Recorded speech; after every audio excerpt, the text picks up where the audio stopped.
Well, how the hell are y'all doing?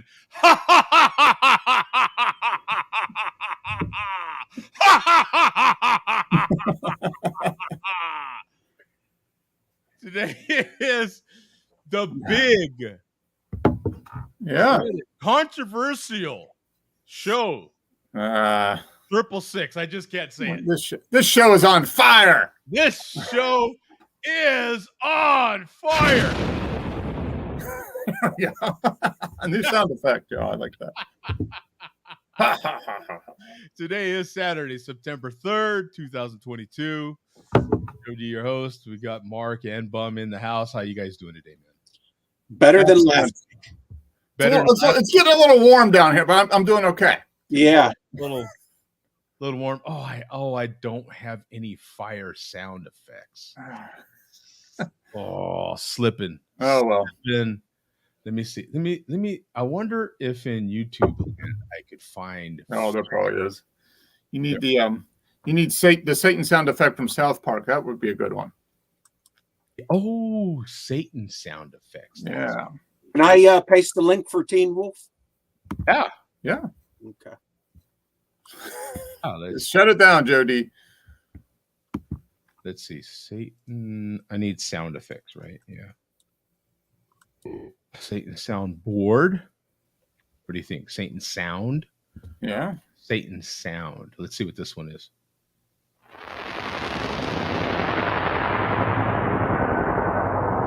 Looks kind of. It looks kind of. I'll show this.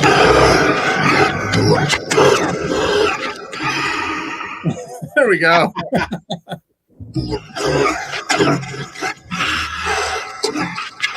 That's what you look like after you drink too much malt liquor, I think, right? That is literally the chairman. Yeah, after his third 40.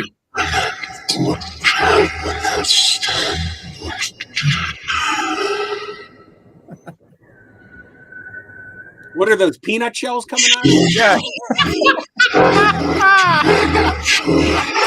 I think so. Yeah. And that is also what happens to your teeth on malt liquor. Yeah. Meth and malt liquor does the same thing to your teeth. Yeah. So that is definitely what you have to look forward to when you drink malt liquor, right? Yeah. Havana wants to see what that looks like matched up with his sound effect. So. Oh yeah. Let's see. Let's see what we get here.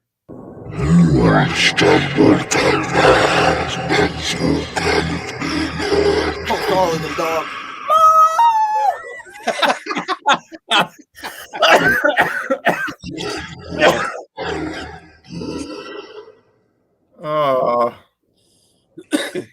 Oh look! I like this comment. We got the just. Is that him? What I'm concerned about with this particular comment from the chairman is where is his hands when he's screaming my name? Right? Tom, do you think he's screaming my name, or do you think he's more like, oh, Jody, oh, Jody. Oh, he's being sensual about it. Yeah. And was there a loogie in hand involved before, like I don't know. Is there a bottle of lotion involved in that comment? I hope not. The malt liquor reporter would know, wouldn't he? I don't know everything. What do you think about the Satan sound effect there, Tom? Should we find a different one? I mean, it definitely sounds like Satan. Yeah. If that's what you go. Here we go. It was perfect according to Dry Film Talk. 9, 3, 22 equals 18 in numerology. 9 plus 3 plus 2 plus 2 plus 2 equals 18. 6 plus 6 plus 6 equals 18. See? Yeah, there you go. Perfect. Yeah, you know what? That is hilarious. That there is a podcaster that I listen to that is all nuts about numbers, and he checks license plates out, and when they add up to certain stuff, he couldn't be more excited. He is so excited. That's hilarious. That adds up. It adds up as long as you assume that 9, 3, 22 equals 18 in numerology. I don't know. That could be just total BS. Well, hey, someone said it on the internet. True. It's on the internet. It's true. Sometimes look for it, you can find it. I mean, if as long as someone said it on the internet, then it's true. Yeah. And so that's what we go by. Kinda. I don't know. So shout out to you, sir. Oh no, it's foaming over. No. Oh, Tom's having a beer emergency off camera. So, Tom, I have a question, if you don't mind. What's your question? I'm kind of curious. Now, we know that, or maybe some people don't know, but there is a lot of different kinds of accents out there, and we have. Don't even ask me to do that. Please, Joby, don't make me do that voice. Yeah, that was a one-time only. You bum. How does he know where I'm going to go with this? I haven't brought it up yet. I don't know. Sometimes you just get a sixth sense about these. Oh, nice. All right. Sometimes you say, "What the hell? I ain't doing that anymore." And Mark, how should people continue to get this fine quality content? Oh, subscribe! Hit the subscribe button. Smash the like button. We want that thing to go on fire, baby. That's right. Hit the satanic shaped bell for notifications when we go live with more quality craft beer content. And buy our merch coming soon. That's right. We actually, it was I have a source that reached out, and we could actually come up with some merch. There is a path if we truly wanted to come up with. The executive committee's formed a subcommittee on merch, so we are working on it. The wheels are in motion. Yeah. Wheels are in motion. Yeah. So stay tuned, but you'll never know when we get the merch unless you hit that subscribe button and click the panic shaped bell for notifications. You have to hit the subscribe button. Yeah, you have to hit the subscribe button. Otherwise, you'll go to hell. Yeah. Oh, yeah. You don't want to go there. Yeah, because you've seen what that guy looks like. Gosh, I can't find another good. How come I can't find another? I need to find another. Are we already digging in? We digging in? Yeah. I'm ready. So, okay, yeah. Is everybody ready? Okay. Yep. So, in the theme, who wants to explain why we came to this beer? Bum, why don't you go ahead and explain? Well, I would have to say it's pretty damn self-explanatory. Yeah. Yeah. So we all decide we're going to get Duvel 666, and Duvel is devil in Flemish, right? Is that right? I think so. I'm not sure. Somebody said it on the internet, so I think it is. I think it is devil in Flemish. So it's 666. If you don't believe it, look at them devils dancing around on the label on the back. Yeah. A little passage on the back. Yeah. See? And this is a Belgian blonde ale, and it is what, 6.6%? Yep, 6.6%, and it uses 6 hops and 6 malt. No, it's six different hops. Yep, so 6 different hops. So I'm going to break mine open here, bust the cap open, and see what kind of smoke we get. I've got. Oh yeah! Right from the depths of hell. Right from of course, you get tons of smoke out of. Yeah. Oh, that's right. And I will pour it into my Mexican hand blown pint glass because that makes all the sense in the world. Like Bum has the only glass that you're supposed to pour it in. No, I've got a Duvel glass. Oh yeah.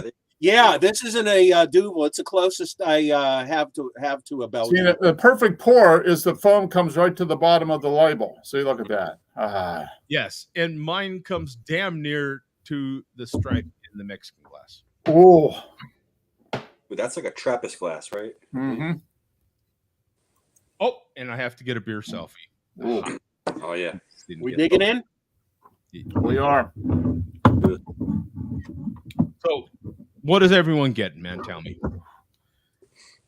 I got to get through the phone. It's actually pretty refreshing. Yeah, it says delicious and refreshing on the bottle too. To start out with, when's Fucking the last Wi-Fi time you sucks. had a proper Belgian? When is the last time? It's been It's been several years for me. Like we were discussing earlier, I've had numerous American versions of Belgian beer, but the last time I had an authentic Belgian, I could not tell you. I'm getting lots of banana. Mainly on the nose, mm-hmm. and less on the taste, but a lot of banana on the nose, like a Hefeweizen. Almost some citrus in there. Yeah, I'm getting the citrus, that orange and citrus. That little funkiness that you get from a Belgian, strain. Yeah. Yeah. No, that's kind of cool. I mean, it's a well-made beer. It does say delightful and refreshing right there on the label. Did you guys happen to get a 4-pack or singles? 4-pack. Or 4-pack. I bought a single. You bought a single, okay. Yeah. So my 4-pack was $13.99 for a 4-pack. Mine was $16. 20 minutes late. New record. Nice. Yes. Sharp edge. Yeah, that's great that Paul brought that up. If anybody who lived in Pittsburgh 20 years ago, Sharp Edge was the place to go for Belgian beer. They were really expensive. And the Sharp Edge is no longer, but they were the place to go. Yeah, they were the Belgian beer bar in Pittsburgh. Yeah. Oh yeah. So it was a bar, not a bar restaurant. Yeah. But primarily bar, and then they served good food. Yeah, good food. It was kind of overpriced, but it was the only place you could get the stuff too. For a while. No, go ahead, Joe. I was just gonna I'm just on the back of the label you have these little devils. Is that what they are? You can see the 666 in like the background through the greens, the green part of it. Yep. On your screen. Oh, okay. Yeah, the shape of them dancing around. Yeah. You list it up. That's pretty cool. Yeah. That's nice. And this was best before 8/20/23, so that probably means it was bottled sometime it was fresh, pretty fresh then. Yeah, it's pretty cool because let yourself be swept away by the dance of the 6 hop Duvels, right? Yep. Inspired by the fruity aromas of the 6 hops and zest of orange. Enjoy the fresh taste of this blonde Duvel with natural fermentation. That's what you get. Fermentation. Yeah, that slightly funky. Yeah. Interesting. The company that imports it is in Cooperstown. Yeah. Which is where what's the brewery there? It did the Game of Thrones. I went there. Ommegang. Ommegang. Yeah, they're owned by Duvel. What's also funny is right above that, and they own Boulevard Brewing too. Why is it that there's all the states that have the deposit, and then California redemption value, and Puerto Rico do not litter? Why is it specifically? Is that racist? Are they just assuming that all Puerto Ricans litter? Yeah, that sounds like it to me. Is that the way that goes? Now, my bottles are 8/2023. Mine too. Mine's 8/2023 too.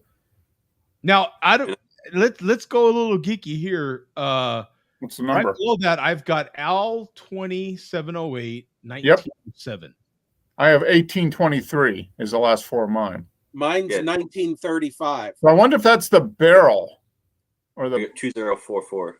I don't know, but all I know is when you add this 1 and the 9, multiply it by 3. No, I'm just... See? 666.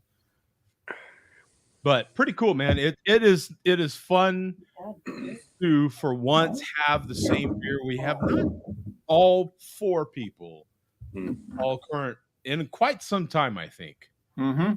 I think. Not all of us. There was another time recently that we all had. Well, we drank the Emperor of the Known Universe. Yeah, that was the last one. Was it 3 or 4 weeks ago, right? Yeah. But the last time that we all had the same beer that we bought independently of each other, that's been a long time. Did I want to say, was it something simple like a Guinness? Not sure. It might have been.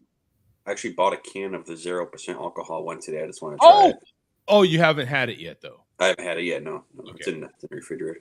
Taller can, smaller can, same size. It's taller, though, isn't it? Same size and everything. Same size. Oh, okay. Yeah. There you go. Got a haircut and needs another haircut. No doubt. Funny guy. So nothing different though when you crack open the zero can, right? It's same process for pouring and everything like that, right? It's I've seen people review it, but I've never had it. I've never seen it in stores in general. So when I seen it, I was like, I'll grab a can. Why not? I'll try it out. Yeah. The first time I saw a review of it, someone went into a pub and had it on. Did they have it on? No, they didn't have it on tap. I think they still poured it out of a can, I think. I thought there was a particular process for it or something. I don't know. That's interesting though that you got it. I have not had it either, so. They have another one too that's that you have to buy something to pour it. It's like I've seen something different. Maybe because I thought I remembered like a separate sort of gas canister or some sort of, like you had to attach something and then that was the tap or something for the can or something, right? Yeah. There was another. It looked pretty cool. Do you remember me playing a video like that, Mark? That God, I'm fuzzy on it, man. It feels like a couple of years now that there was. Well, it's crazy. Your Guinness video has a ton of views. Yeah. Well, for a little while, Guinness like had that on their site or something like that, if I remember right. In those, that's pretty cool. It went viral for those days, not by nowadays, but by the old school days. The old school was shit. If your video hit 10,000, it was viral, man. Yeah. You know, when I first started, if you hit tens of thousands, you were viral. Yeah. Nowadays, you have to hit millions before you're viral. Well, if you still search Guinness Drought, I believe you're like a top 15, top 10. Oh, really? I believe. I might be wrong. You did that back in like 2009. So it was one of my earliest videos. But if I'm not mistaken, that video I think was on their website for a little while, and or Total Wine at the same time. I did for some time. Some of my videos were playing in certain Total Wines. I think at some point. Joe, you're the 5th video. Oh, really? If you search for Guinness Draft? Yeah. That's funny. Guinness, how many views? How many views on it? Does it say? I remember being a decent amount. Let me see. Yeah. 184,000. All right. Yeah. Amount. Starting to get there. You were one of the first people to review it. I mean, really, back in the day, at the beginning of when people were starting to review beer. Yeah. Yeah. And I mean, what is that, 14 years ago, 15 years ago now or something like that? It's like it's funny to think, right? Where we're here, and it's kind of, I guess it kind of works into talking about it, right? There he is, the man, the myth, the legend, Coach. It's very appropriate. Don't change a thing, Coach, because you're always sideways on a Saturday. Oh, there we go. Always a little sideways, especially going into Sunday. A little sideways. I got kicked out of the house. I'm living in the garage, man. Yeah. Oh, okay. Well, That's not always a bad thing. Life is tough right now. I'm living in the garage, man. you got a couch and a TV, and I mean, I think you're good. Yeah, that's all a man needs. A cooler full of beer. I seen the beer. Yeah, couch and TV and a cooler full of beer. Yeah. Thanks, Tom. Oh, Thanks, Tom. yeah, that was one of those arm twisting type kick it out of the house sort of deals, right? Yeah, that was like, oh no, not the garage. No, please, no. No. We're all okay.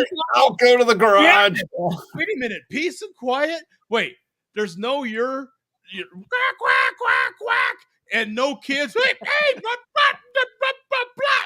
And I get to sit out there and watch football and drink beer and join my show that I love to join every Saturday at 7 p.m. Eastern. Exactly. Boom! Yeah. What? Oh, yeah. Torture me. Yeah, that's a hardship, right? Yeah.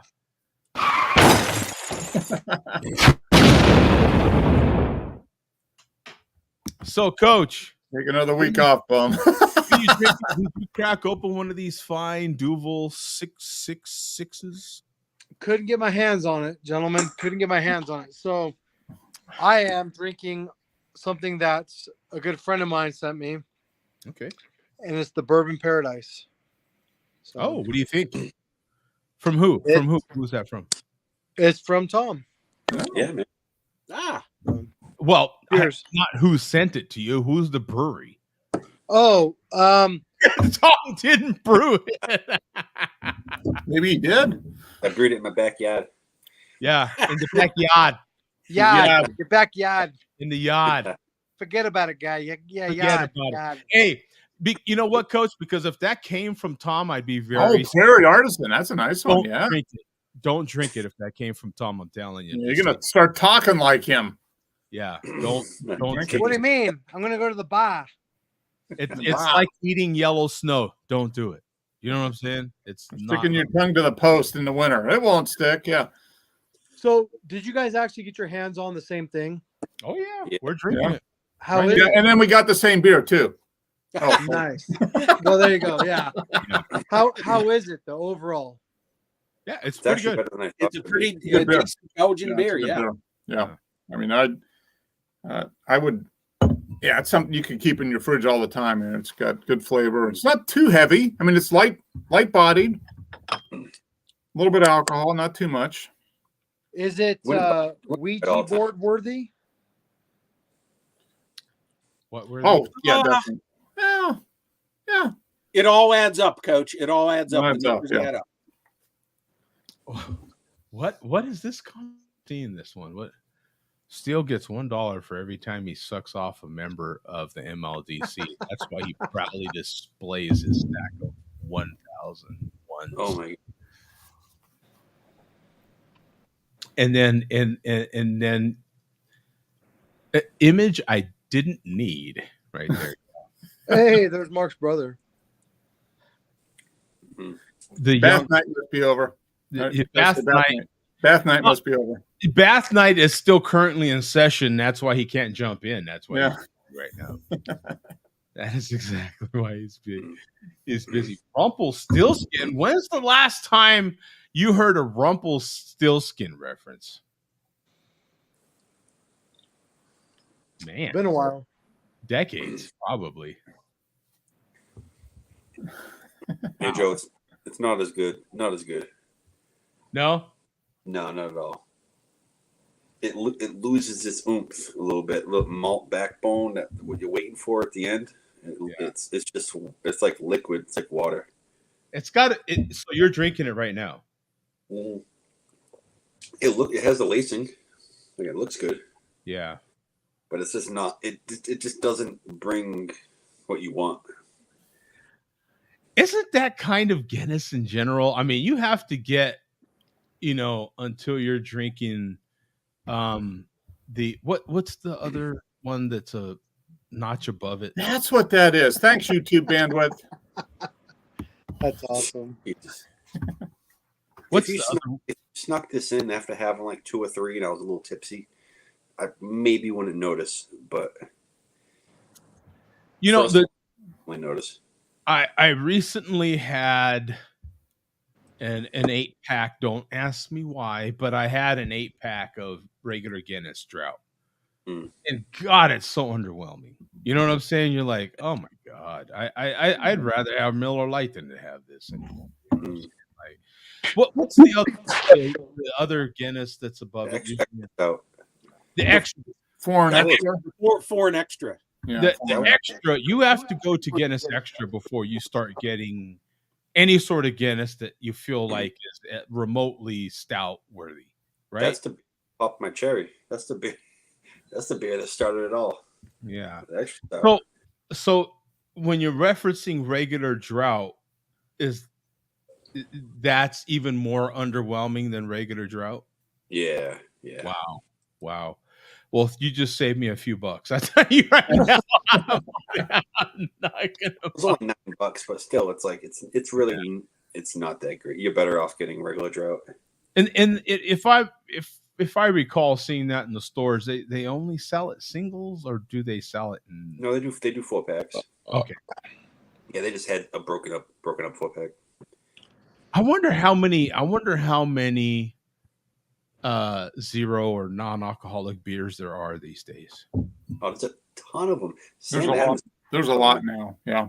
Tons. They should just have a whole section nowadays. You know what I'm saying? I've been in places that do they only sell 4-packs and 6-packs. I would like to see a single section of non-alcohol. I would try a lot more. I don't feel like yeah, we've got our local beer store has a door, full cooler door that is non-alcohol, top to bottom, and it's got the like the O'Douls and that type of stuff, but it's got some other ones that are actually fairly tasty for what they are. I mean, you could actually drink them. They've gotten a lot better. Tim Adams makes a hazy. Supposedly that's supposed to be pretty good. Yeah. Yeah. I think it's called just the haze. I believe. Yeah, I believe so. I've never tried it, but I've heard it was really good. And what happened to all the hop waters and stuff? I have not seen that. Didn't really the Lagunitas hop water. Yeah. Yeah, they're like, you barely see them at all. There we go. Nope, that's not the one. There we go. This one. No, which one? There we go. Too many things in the chat. Yeah, it's crazy. There we go. Man, sandbags in his pockets on a windy day. That's a funny one. Yeah. Well, that's why he carries around those 5-pound dumbbells. Mm-hmm. Yep. That way he don't blow away or nothing like that, But he keeps the guns undercover. Yeah. That's right. Yeah. Need to show off, Come on down to the basement gym, Steel Worldwide. Let's do we'll do pull-ups or chin-ups. I'll kick your ass. Guaranteed. That's awesome. Oh, Coach, you didn't get to see our devil. Let's play the devil play.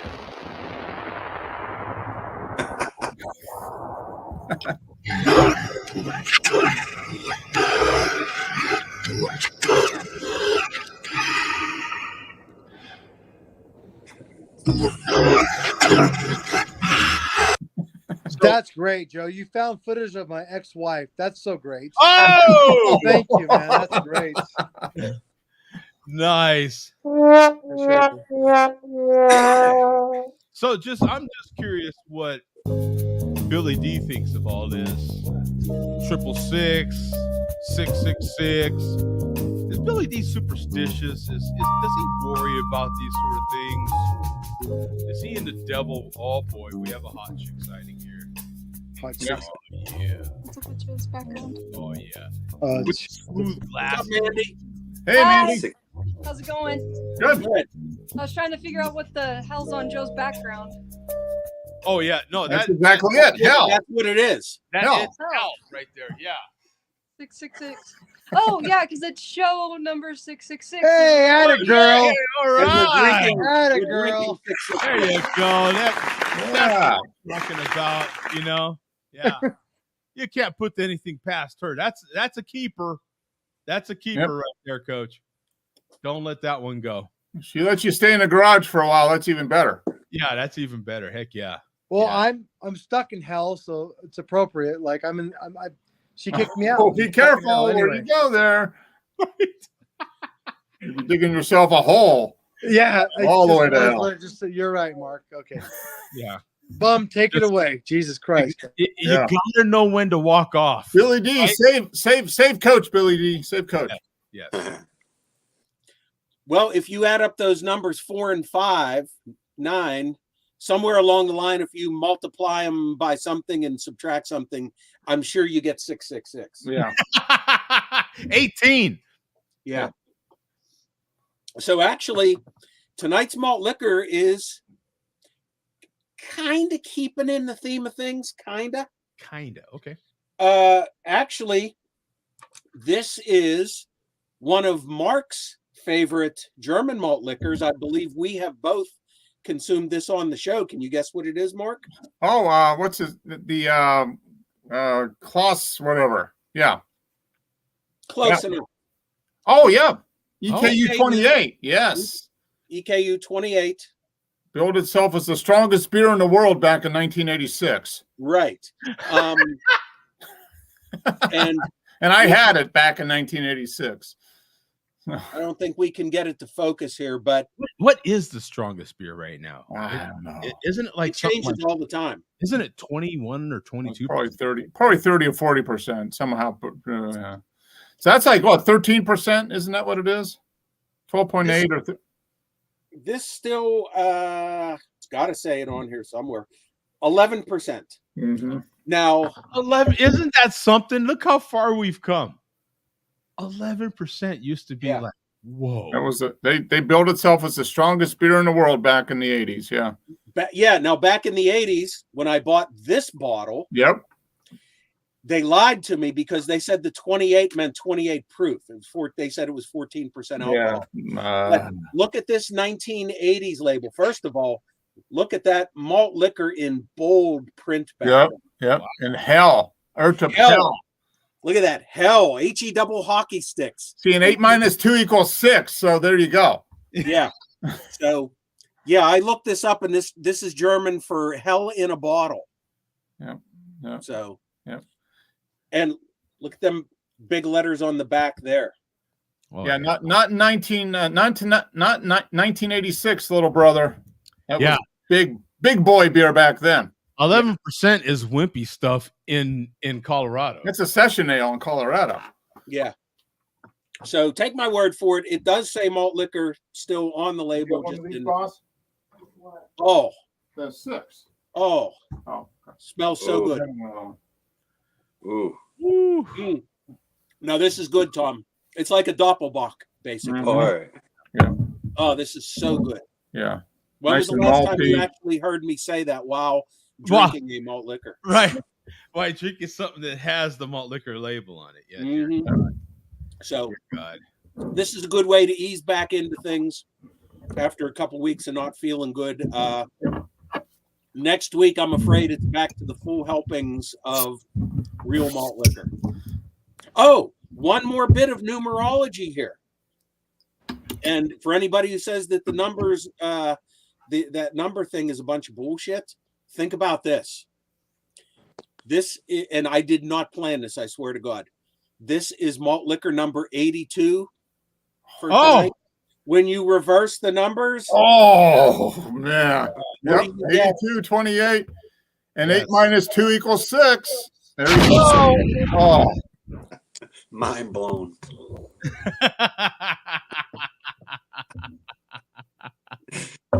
Damn, I forgot. Speaking of how often we drink something. Right. I don't see this for sale that often. I should buy it more often. It remains one of my favorites 30 years later. It is a very good beer, actually. Yeah. Yeah. Okay. Wow. You guys would love this beer. Okay. What country is it from? It's German. It's German. Oh, yeah. No, it makes sense. Yeah. It makes sense. So what do we want to start with? Should we go to reporting on the Steel Worldwide Wits meetup from last week? You know what? We're going to get something out of the way here. Oh boy. While we have the chance. As everybody remembers, we had a very, very controversial appearance by Malt Liquor Marauder in the show last week. Oh yeah. Some of his comments weren't well received by viewers of the show that I personally know. Some of the stuff that he said, and some people in the MLDC, and I was waiting for Fear to respond. You remember what he said about Fear, obviously. Mm-hmm. Did he say anything? Yeah, I didn't hear anything. He needed to be more clear in his statement. I think. God, it was all kind of kind of mealy mouth. He wasn't really dedicated to what he was saying. Yeah. So for anybody who doesn't recall his appearance on the show last week, we will just give a quick summary of it here. You can play this whole thing, Joe. This was Malt Liquor Marauder on the show last week. That's funny. Yeah, there he is.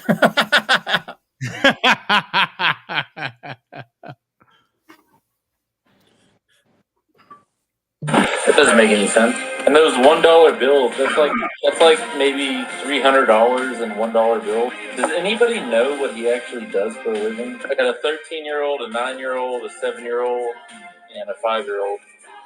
Like, does he have like an actual job to like? He's a fucking retard.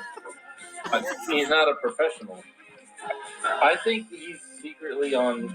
I think he likes men. Before she learns the word no. Spanish girls get fucking. That's horrible, dude. That's fucking horrible. I think he's secretly on. I think he likes men. Oh, that's pretty good, man. Yeah. Good. I like it. That's pretty good. Okay, so that'll refresh you. This is also, well, we had a few of these made. Some of the MLDC enjoy making the shorts now. So and most of them will play. I mean, some of them are pretty creative, at least. Yeah. So this one once again from Moeller. It's growing. It's got extra leaves on it. Yeah. Oh, you growing weed, or what's happening over there in Atlanta? Oh yeah, Pam's checking on her weed plant. She's got extra leaves on it. Get ready for harvest. Speaking of, is that a bong in the background? That's funny.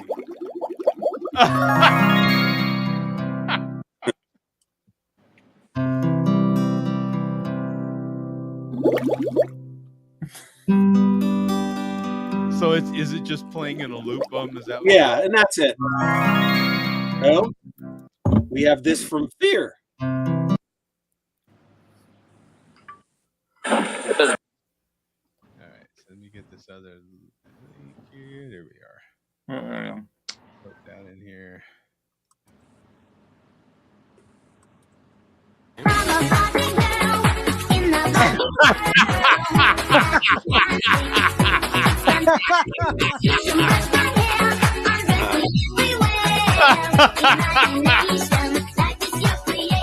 That's pretty good, man. I like that. That one's pretty good. That one's definitely good. All righty. So now to some actual comments on his appearance on the show last week. Oh yeah, because that had to get some sort of. Oh yeah, some response, I'm sure. Yeah. So first, we will go to Moeller himself. And I need to stress, we're not even playing everything that Moeller did this past week. I can imagine.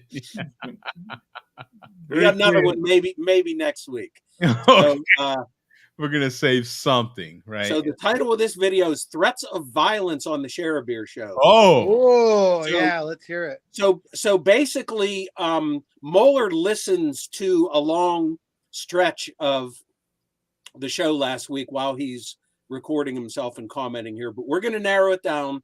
Go to 425. Okay. 425. At their meetup. Yeah, we're trying to figure out how tall they were. Dude, I'm fucking 6'2", 250. I'd beat the fucking shit out of you, man. Like, I don't understand, like, why everybody fucking... Yeah. And with the same, I'm like 6'2.5". I'm not a fucking fighter. I'm not a fighter, but like... He says, yeah, whatever, Teen Wolf. There's no way if you pulled up to... So jump ahead to 710. Did Tom see that? I feel like he missed it. No, I saw it. That was before the haircut. That's true. Yeah, and now he looks nothing like that. Yeah. That fucking lazy piece of shit, dude. And all Joe D's doing this whole time is sitting there in shock, smiling. Malt Liquor Marauder for the whole show is just fucking talk, right in his fucking mouth. Couldn't even get through the malt liquor report. This motherfucker. Like, this whole time, instead of shutting it down, and Jody's saying, hey, it's enough.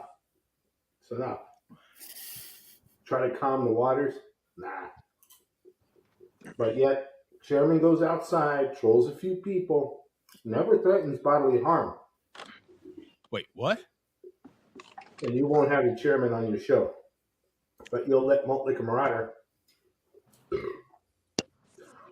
sit there and talk all that shit. Oh, shout. Oh, no. No. Let's get one thing clear. The chairman could click the link right now, and he will get the same. Oh, no.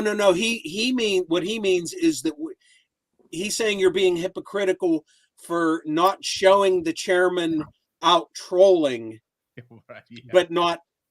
but not threatening anybody, which is There were definitely not the sanctions. case. There were sanctions. Totally different, though. It's in public. It's totally.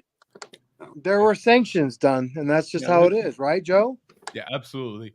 And also in some of the videos from just yesterday, even there were threats of violence made on camera. So yeah, that's just regular business for the MLDC. Hey, don't take it personal. It's just business. Just business, yeah. Just business. It's just business. Yeah, it's just business. What the hell's the matter with popcorn? This is some good shit.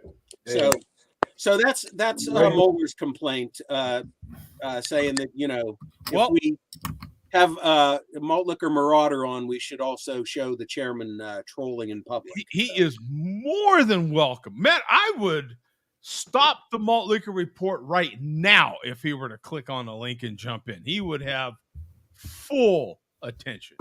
Matter of fact, he'd get VIP. Oh, he will Gion. He will Gion. He's not going to join. He's going to Gion. Well, I guess that's the next best thing to joining. If he can't actually join, please Gion. Gion, yeah, Gion. Stop it. I'm a little worried what a Gion is. You got to watch out for those Gions. What is Gion? Is that sounds like I don't know, something freaky. When he's sitting on the toilet, he looks down between his legs. Those are Gions. Yeah, no. Anytime the chairman wants to click the link, and he will get VIP. I'm so happy. I hope he clicks. Matter of fact, okay, who is the last person that jumped in? There was somebody that jumped in and literally wanted to take over the show. Was it a guy from matter of fact, it was a black dude. You remember he jumped in and he wanted to like promote something. Yeah, I know Rod J. Yeah, absolutely. Man.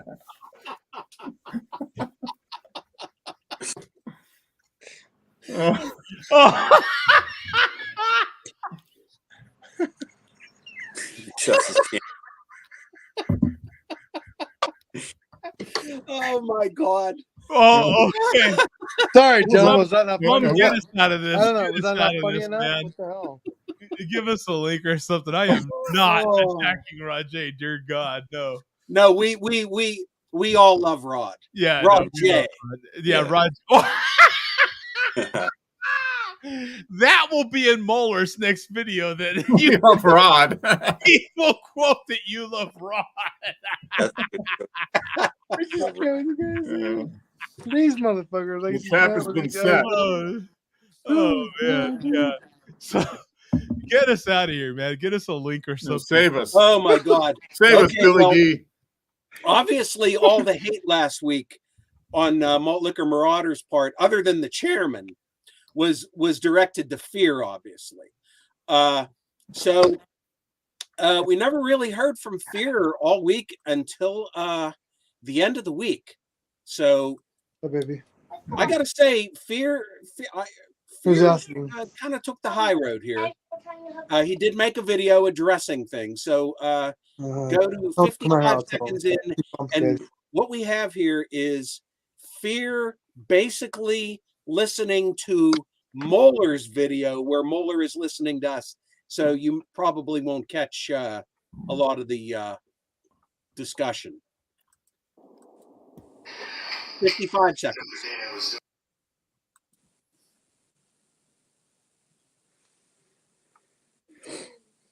I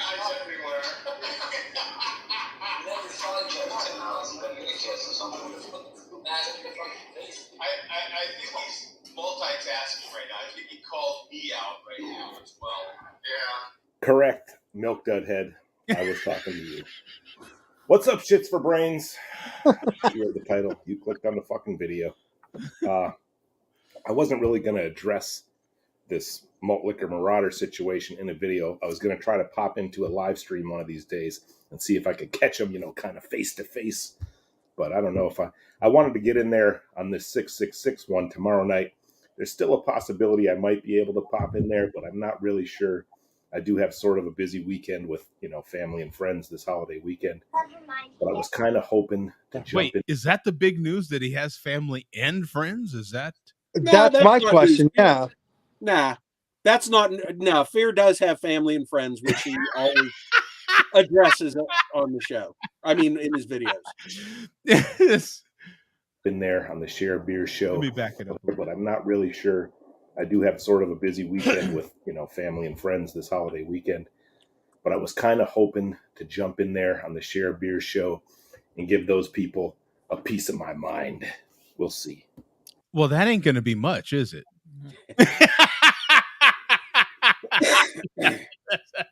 That ain't much, right? If you give the whole damn mind, it still wouldn't last half a second, would it? Yeah. Hey, at least he's offering. He's a giving soul. Yeah, right. Yeah. He's ready to give us all. You're right. Yeah. You're right. It's the thought that counts, Mhm. even though there's not much thought to it. Hey, it's the thought that counts. Yeah, It is the thought that counts. You're right. We need to be the big. I mean, we should be accepting of his gracious offer. Yes. Even Fear is welcome here. But he during the course of the video, he goes on to explain all the stuff that Malt Liquor Marauder said about him last week, about his military service, et cetera, and he does explain it in detail. is that something we should listen to be fair to both sides? Or no? I will. I don't have the timestamp ready to go, but I will say that if you recall, last week Malt Liquor Marauder said that Fear failed to make it in the Marines, and Fear explained that he never was in the Marines. And he explained, he said he wasn't sure why Malt Liquor Marauder thought that, but he had a few theories, one of which is very believable, which is in one of his videos, Mr. Met one time said that Fear was in the Marines. And what did I tell you about Mr. Met in the past? Mr. Met gets a lot of things wrong. Right. Always getting stuff wrong. Yeah. So it does not shock me that Mr. Met did state that Fear was in the Marines. Mr. Met inadvertently what was the term that Gorilla Monsoon used to use about various wrestlers? A fountain of misinformation. That's Gorilla Monsoon. Oh, yeah, I think he used to say that about Albano, Jesse Ventura. He would always call them a fountain of misinformation. Mr. Met is a small fountain of misinformation. So just to be fair to 40 ounce, he did not even serve in the Marine Corps. So. And no, he did not. And he explains that he did not, and he goes into detail about it. So we would play that part of the video, but just to summarize, he didn't. Yeah, well, we would play it, but I'm not sure where in the video. Joe's a vet, so Joe can pick him apart. Joe knows. Joe's a vet; he can pick them apart. He knows. So, but and I also did not serve in the Marine Corps, so as far as he did. I was joking. As far as the threats go, and he also explained. Remember last week, Malt Liquor Marauder was saying that Fear had the chance to pull up and he never did. Fear went into full explanation about that whole thing about where they each lived at the time and stuff. So, but anyway, as far as the threats of violence, go to 645. Okay, yeah, we definitely want to. I don't know if we can give equal time because there was a damn sure a lot of time given to, but we want to at least hear him out, right? Yeah, we're all about giving equal time here. So 645. 45. Yeah, we damn sure want to do the due diligence. Everyone over the years, there's been more. I can't remember everybody who have said they're gonna kick the fucking shit out of me or whatever. I'm still waiting for somebody to do it. You're another one, Malt Liquor Marauder, just like them. Here's how this works. You can talk and say whatever you want on YouTube. Obviously, there's nothing I can do about it. If you were to somehow encounter me in real life and attempt to kick the shit out of me, then I guess we would just see. You know what I mean? That's, I don't know. Maybe you would kick the shit out of me. I highly doubt it. But there's only one way to find out, okay? You can sit there and run your mouth in a shared beer show all you want. But we know none of that shit you said is ever going to fucking happen because you're you and I'm me. And that's just reality. Fucking tranny face fucking pussy.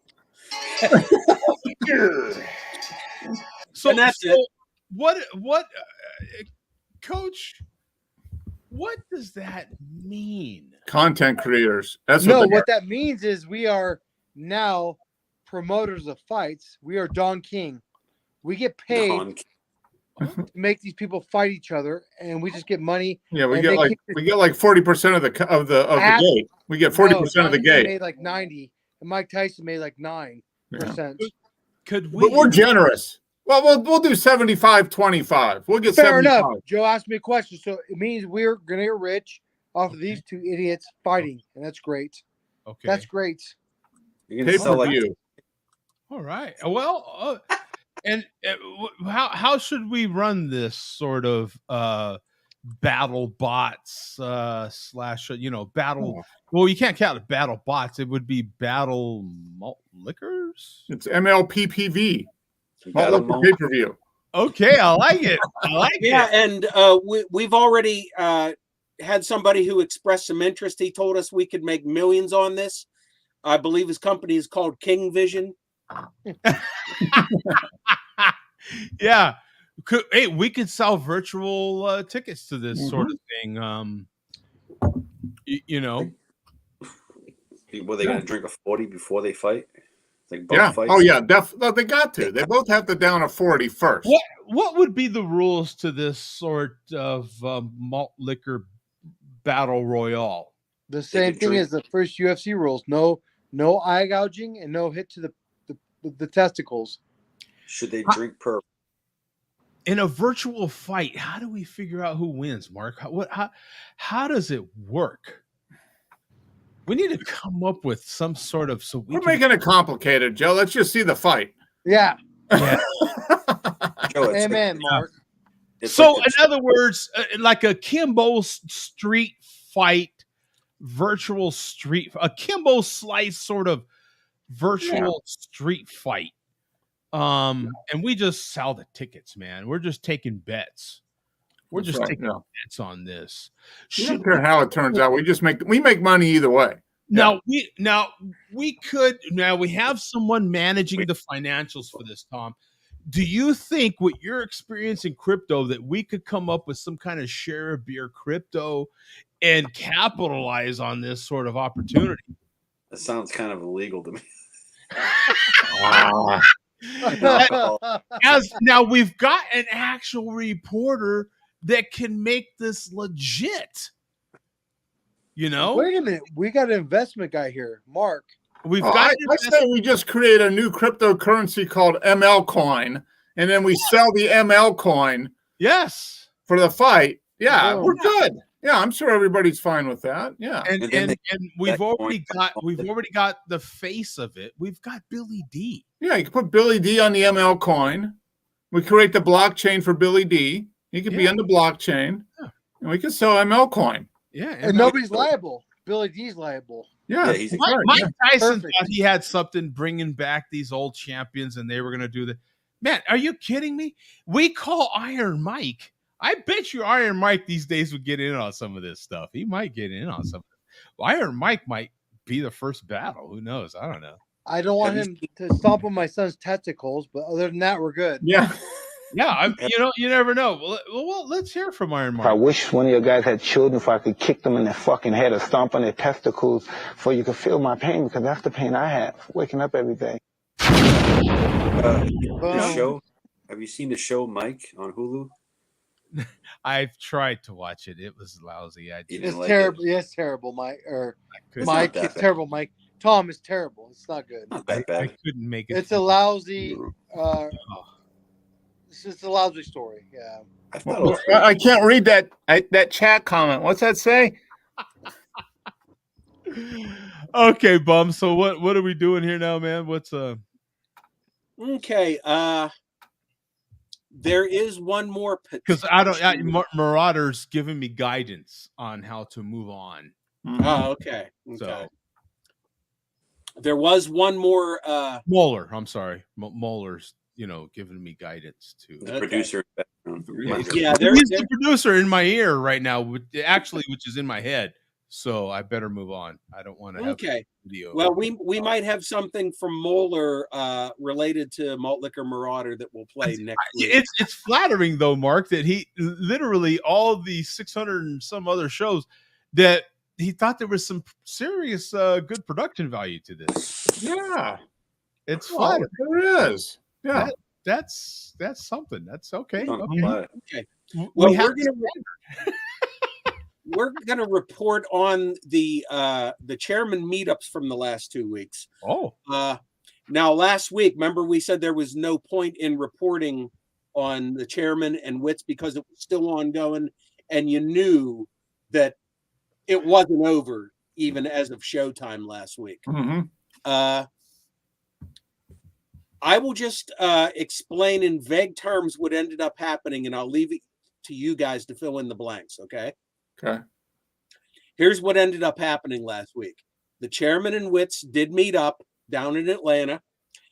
Apparently, they each got a separate hotel room in the same hotel in Atlanta. Somebody had way too much to drink. Okay. Somebody ended up at somebody's room with an indecent proposal. Somebody turned somebody down. And they each retired to their respective rooms. And the next morning, somebody left without saying goodbye to the other person, which resulted in extreme hurt feelings to the other person. And as a result of that, somebody, once they straightened themselves out the next morning, decided that they really regretted the happenings or the potential happenings of the past 24 hours. And that they seriously needed to take a look at themselves, and they made a video of themselves outside of a building and put the camera on that building and said, an hour from now, I am headed into that building in an attempt to turn my life around. I cannot drink malt liquor anymore. This is not who I am. Huh. And they deleted all their old videos. I'm guessing it's not the chairman. That's what I'm guessing. It has to be Witz. Was it Witz? Bum? Was it really Witz? I don't know. I think there was two gentlemen that come out of the closet in this scene. Witz is the answer to most of what I described, but not every single thing that I described. There's one thing where you would think the answer was Witz. Was it Coach? Was it Coach? Yeah. So, consider yourself on the list. So we're gonna leave it at that. Witz, somebody deleted their videos. Do us all fucking favor, Mark. Just fucking end it. I think a lot of people. That was the best video ever. A lot of people read that video where the person was outside a building, said, I'm heading into that building in an hour in an attempt to turn things around. I think some people misread that video as I'm checking into rehab. I think it was maybe who was it? Because I saw all Witz Blitz, and I saw Trent in the subway, up the stairs, down the stairs. I saw everything. Who is it? Well, the chairman met up with Havana last night, so that tells you what you need to know. Jesus Christ. So. But I will show you it's something. on Hulu right now. I have news for you. Yeah, okay. So, but Maury Povich. Am I the father? Yeah, exactly. So right. Yeah, we did have a common activity that they enjoyed last week, and you can play this real quick, Joe. Okay. Huh.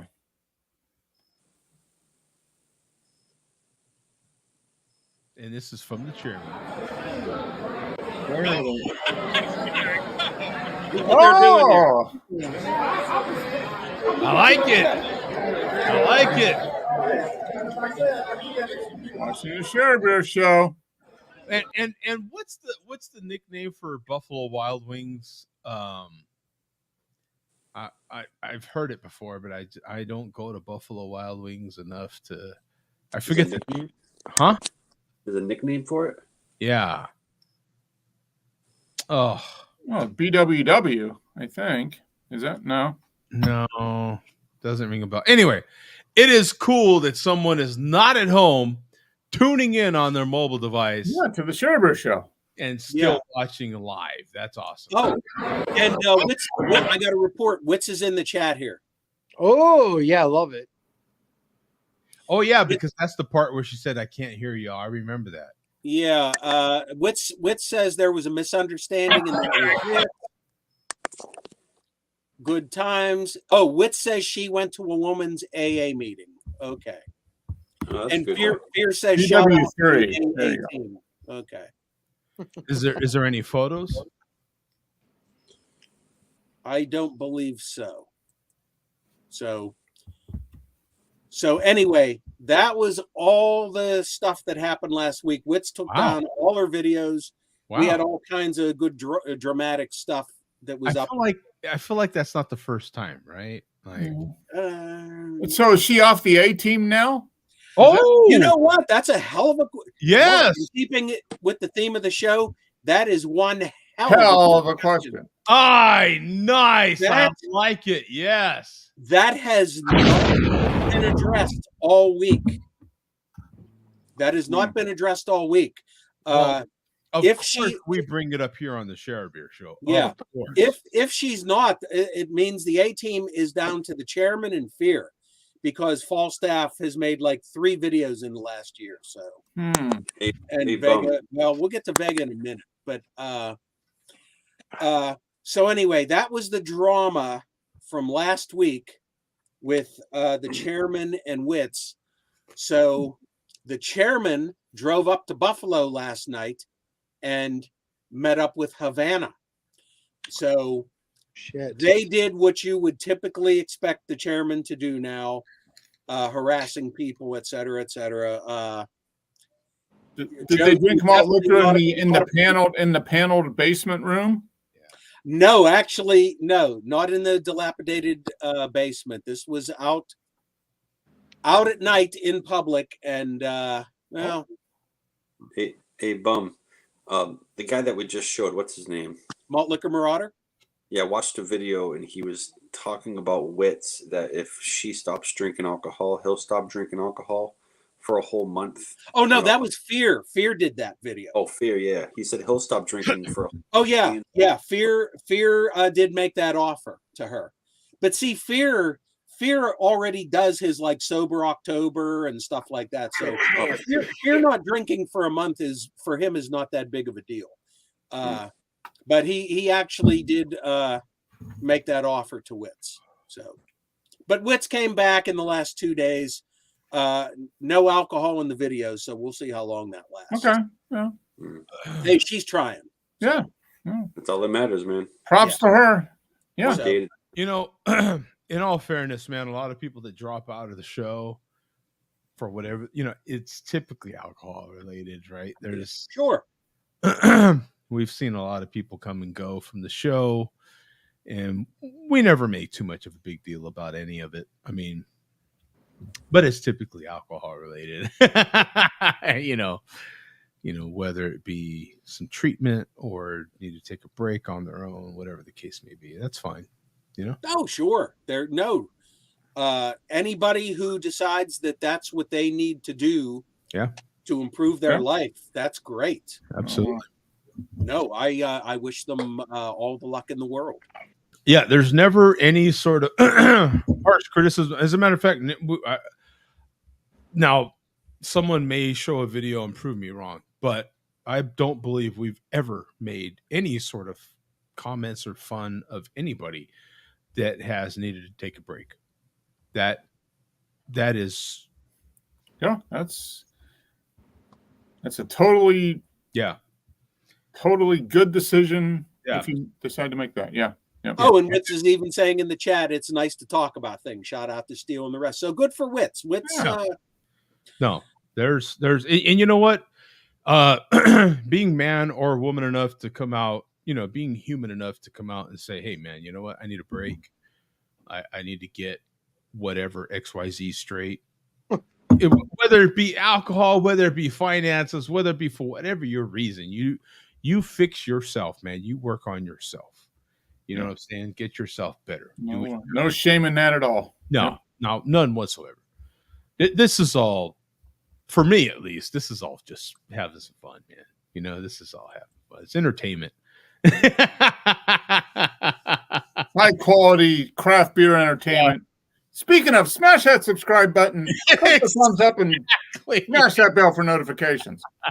Exactly. That's right. So there we go. Yeah. So the chairman and Havana did do their meetup. We're not going to show any of those meetups. However, we are going to show a video made by 40 Ounce Causer before the meetup. And this is basically some advice that he's giving to the chairman before the meetup. So go to 550. Pre-meetup advice. Okay. And I would say this is pretty good. Oh, and before you play this, Joe, I do need to stress this point. All along, without fail, 40 Ounce Causer has always questioned how old Havana actually is. Okay. So keep that in mind as we I love the t-shirt too. Yeah. Here's a good one. I'm going to give you a little piece of advice. When you hang out to go hang out, when you head over to go hang out with little Curly, if any fucking law enforcement officers or fucking security officers or anybody of that nature comes by to make contact with you, you fucking run. And you run far and fucking fast. Ditch the malt liquor. Because when they come to credentials and checking IDs, you're going to be the one getting fucking thrown in the fucking slammer. For Michael Jacksoning a young motherfucker. Oh! It's just a glass of wine. We're friends. We're friends. Oh! Yeah. Fucking weirdo. Hang out with children. Malt liquor. Oh, that was a good malt liquor too. Michael Jacksoning. Wait. We got to replay that a little bit. We got. Did nobody hear the officer? Credentials and checking IDs. You're gonna be the one getting fucking thrown in the fucking slammer. For Michael Jacksoning a young motherfucking Macaulay Culkin. It's just a glass of wine. We're friends. We're friends. Yeah. Fucking weirdo going to hang out with children. Oh, and he ended that with a good malt liquor. Oh, man. Macaulay Culkining. We got It's just a glass of wine. It's just a. We're friends. That was a solid one right there. We Yeah. got Causer. That was solid right there, man. Absolutely. That was good. Got to give it to him. And he's not done. Oh, okay. There's more. There's more. Little coda at the end here. But he got it. That's the way I.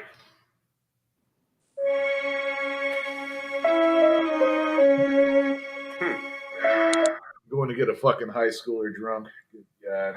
Bet you're showing up with condoms and a pizza. That's it. Okay. Oh, man. So, what else do we have left here? I know we got something left. Yeah, we gotta have something left. Absolutely. There's got to be. Well, he always has something left. Just that little more left in the tank. We got something left. Remember last week we were showing the chairman. What was the word he was trying to pronounce? The.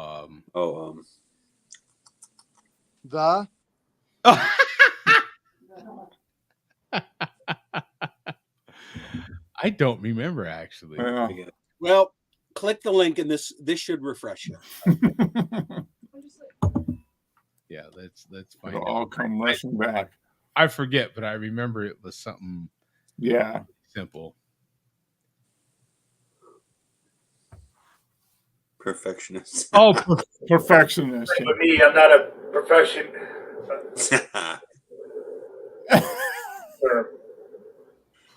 Perfectionist. I'm going to use all the power of my brain. Perfectionist.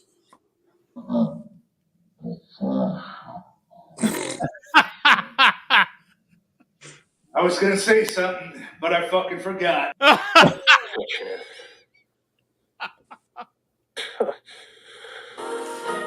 Oh, we'll be right back. That's great. Oh, I swear to God, we got to play that again. That's great.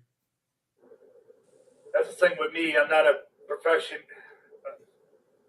Perfectionist. Perfectionist. Oh, I'm going to use all the power of my brain. Yeah, that's exactly.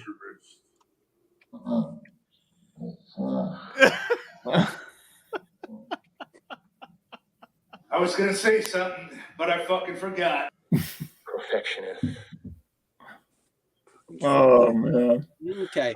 And we will finish with something from someone who, remember last week we attempted to play one of his videos and he had already deleted it, but that was a sign that person was coming back.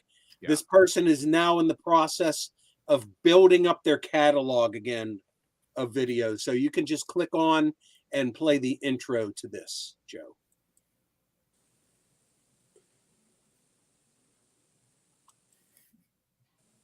Back. Let me try to get it to go back.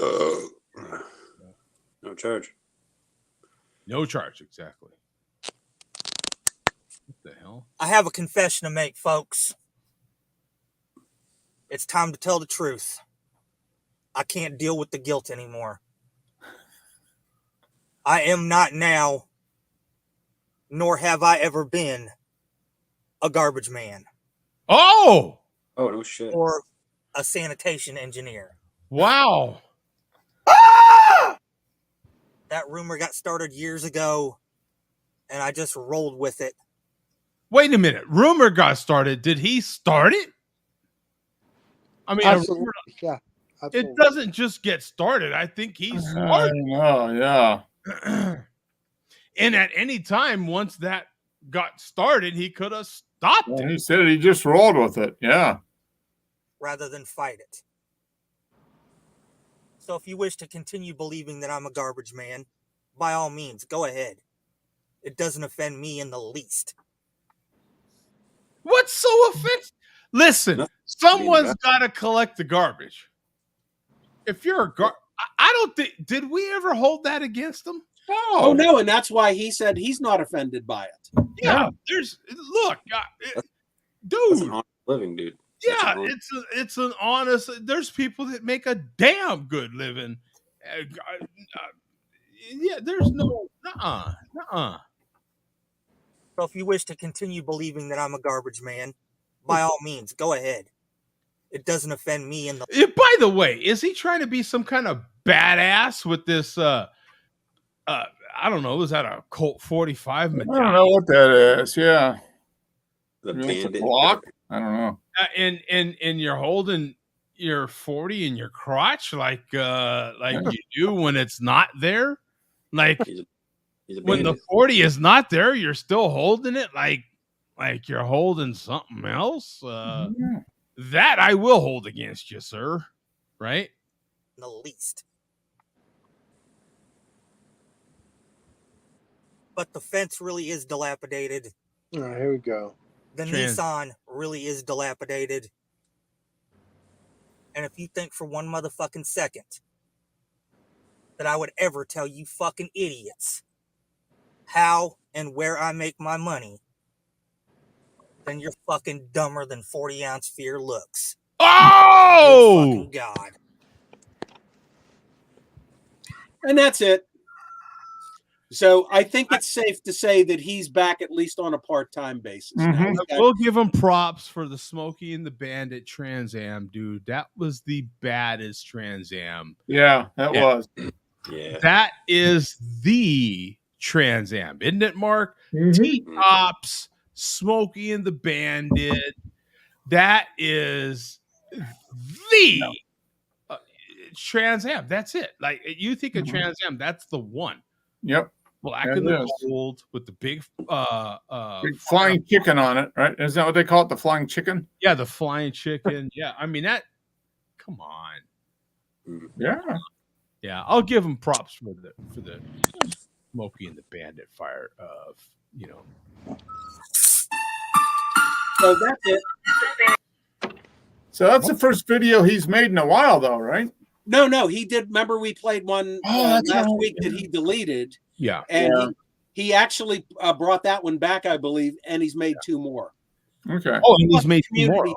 He's coming back. He's kind of moving back into the. He's easing himself back in. Maybe he sees there's like two openings for the. And Tom, what do I always say, man? They always come back. They just always come back. Yeah, I mean they're never gone. You never really leave the MLDC. Nah, they're never gone for life. Especially him. You know what? He's responsible for this whole portion of this show. Yeah, that's right. Yeah, basically. Yeah, we're not going to ever literally pay him any money like we do. Oh, we'll check with some zeros on it. Yeah. Like everybody else. Yeah, exactly. So that is it for this week. The EKU 28 malt liquor is done. All right. Nice. That was not hard to do, though, in this case. I'll tell you what, it was a hell of a lot easier than that craft one I had last week, which actually tasted good, but I just was not in a beer mood. Yeah. That was a tough one last week. Thank you, Billy D. Oh, yeah. Oh! I was going to say the lighting. Yes, there we are. Yeah, speaking of easing back into things, I'm easing back into the malt liquors and the beers. Now, what are you drinking there, Tom? It looks like something dark and delicious. I'm drinking what I sent to Oh, okay. The Prairie Artisan. Huh? Paradise. Okay. So tell us about it. Coach didn't get a chance. It's 13.7% bourbon barrel aged imperial style, aged with coconut and vanilla. It's a biggie, and it has kind of has like a umami soy, kind of how Bourbon County does, like a soy sauce, that little soy sauce kind of thing going on. Yeah, it's good though. It's real good. It's definitely. I should have let it cool down a little more. I took it right out of the fridge and just popped it open. I was like, "Fuck it." That makes me think of like, the Biggie Smalls sound effect.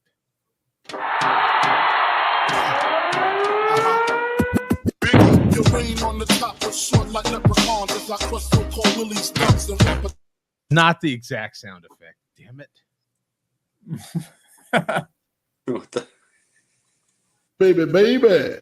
Aha! Baby. It was all a dream. Yeah, that's more like the one I was thinking about. Damn it. He says it right after that, though. Yeah. Yeah, but that was only a 2-second sound bite. Damn it. Yeah. Yeah, Pablo in the house. Big Papa. Big Papa. The notorious B.I.G., ladies and gentlemen. Notorious B.I.G.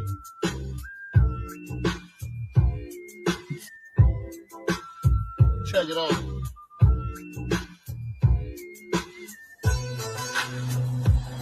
For all the ladies in the place, French darling grace, allow me to raise the lyrical douches and the pussy who got rules to make moves for sober mommy. Back in the club, the can be rep and stay behind me. Back in the club, I can move my crews behind me. He's not that good, but he's close enough. Yeah. Just can't quit because one of these homies think he's got the creep. That's about as close as you're going to get when you're on malt liquor. You know what I'm saying? That's about the best. That's the best Biggie Smalls impression you're going to get. When you're that's as good as it's ever going to get. You know, freaking TikTok. Speaking of, has anybody kept up with the box set from Biggie Smalls? I have. This guy. It came out at $175 for that special edition. Ooh, I was gonna buy that. And now it's fallen under $100. And I'm still waiting for it to fall on Amazon, by the way. Don't get it at your local record store. If you're talking full vinyl, I'm talking the vinyl. And it's fallen from $175 to under $100 on Amazon. You're welcome. Well, I feel like they're making sometimes they make way too much of something, and then they expect it to sell out, and then they're that like, particular box set was just. The minute it released, I was like, "You got to be kidding me, man! I'm not giving you $175 for that." Yeah, I like Biggie Smalls, but no. They sold a few hundred at 175, and then nothing, and then they had to drop it. Yeah, no. It's been plummeting since it released. Sorry, but yeah, thought we would. Since that little reference was made, I thought we'd. Cover that part. Yeah, for sure.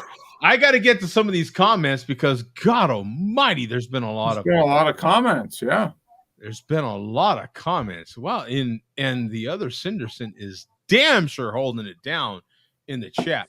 Who is this, by the way? Who is this? Like a rock. I don't know. That's a new one. I haven't seen that one before. I don't think I've seen him before. Yeah. No. GOMK. Yeah. Dope shirt. Yeah. Dope shirt. Most like your shirt, Bum. That's the only one. James, we've got James in the house again. Good to see him. I thought he was going to crack him. 40-ounce Fear is in there. Not quite. I will personally post a link just in case he feels like today is the day. He did mention a couple times last week and today that he was going to jump in. He's live stream curious, I'm sure.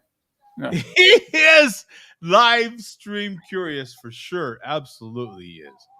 And, did you he would definitely be a VIP if he wants to jump in, for sure. He'd damn sure get most of the airtime after this, no matter what Moeller says.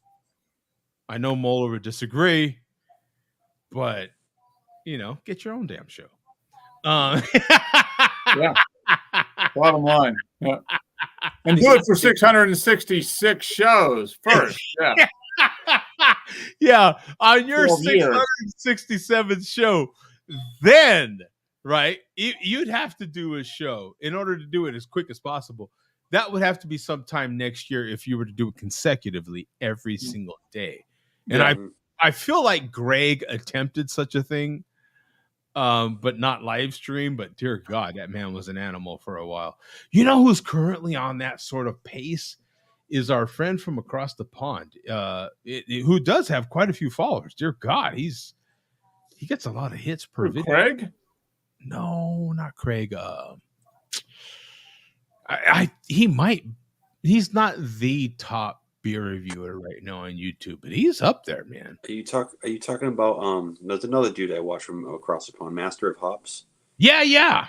That guy, oh my gosh, he's been around a long time. Yeah. I mean, he gets a Peter, ton. isn't that his name? Is Peter? It might be him and his wife, right? Yeah. No, yeah, man. When he started off, he looked like he was in high school. I mean, he was young. He started off asking us for advice. I remember him emailing me quite a bit.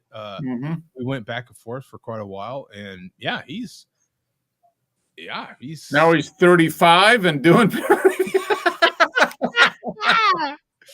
Hey, he works at a liquor store. He did work at a liquor store, I believe, right? Okay. I remember he was talking about that. Some of those cats from across the pond actually have business in alcohol, some way, shape, or form. Yeah. You've got that other cat that's pretty popular as well, and he works for a brewery, if I'm not mistaken. He might be their head brewer or something like that. Don't ask me what his name is, but he's affiliated with our dear friend Kent. Yeah. But when they jump in, it's a hoot because you're not just getting, what is it, Craig? Dear God, I forgot his name already. Is it Craig? Yeah, it's Craig. When Craig jumps in, you don't just get Craig. You get like 6 of them, don't you? It's like he's like a part of a clique, right? Yeah. It's you get all of them. They're always hanging out. They're always drinking pints. They're like always hammered. Those guys are great. I need to get over there. Oh my God. Across the pond. That'd be nice. Right? I mean, those guys, right, Tom? Like those guys just like, oh.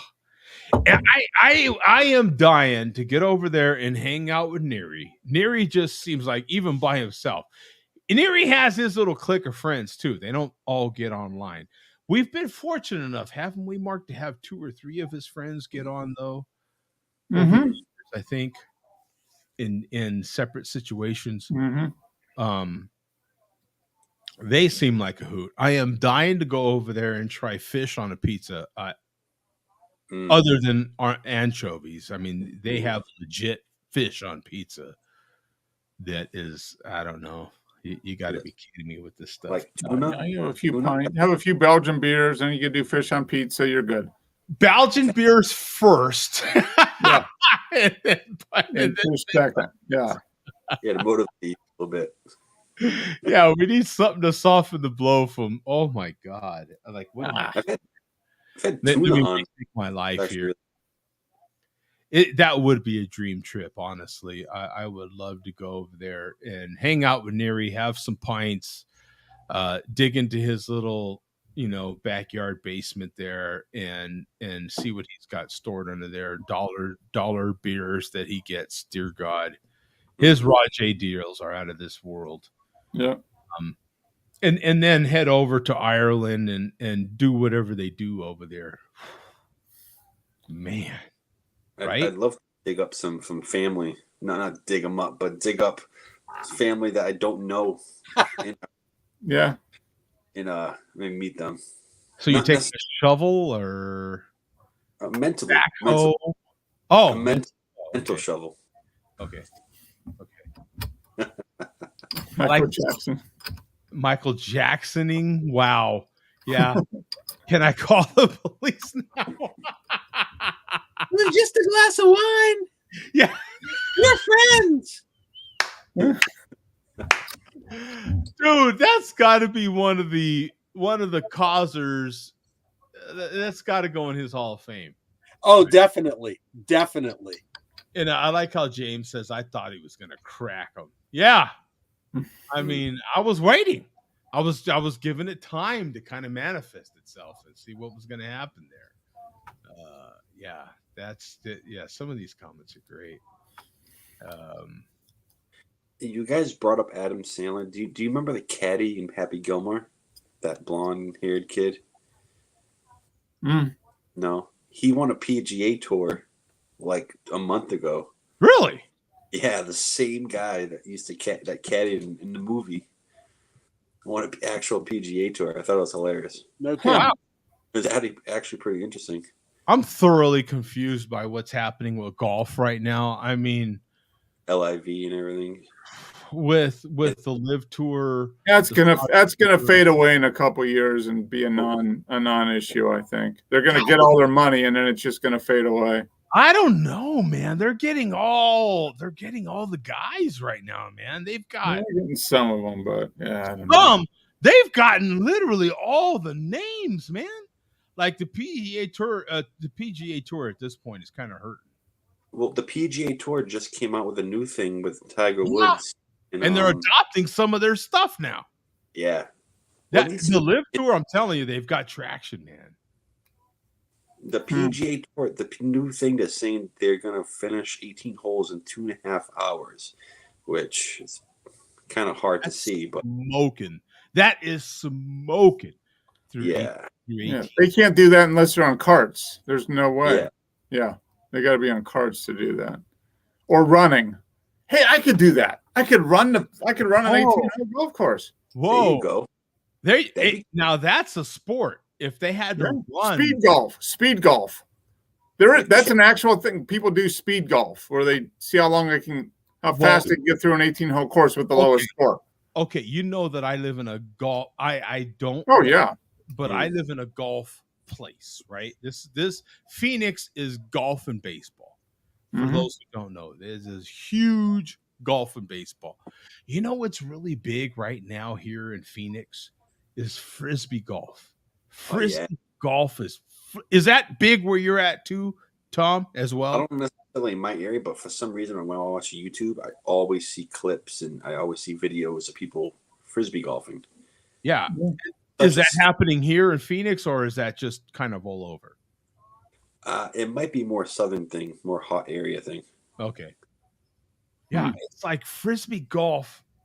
God, it's just I run into people, because you guys know I drive truck, but I drive into all these different neighborhoods all day, every day. It's what I do. And God, I'm constantly running into people playing frisbee golf. And I'll see some of their shots and I'm like, holy smokes, that was good. Yeah, those guys do good. Yeah, and you buy different discs for different, that have different curvatures and weights. Oh, really? Oh yeah, you've got just like you have golf clubs, you've got putters and you've got different weight discs that you can use for putting and that type of thing. Yeah. Thanks, Leslie. Thanks, Leslie. Yeah, I played disc. I remember playing frisbee golf back in 1983 when I went to no, it's not new. But it's becoming it kind of was popular then, it kind of faded back.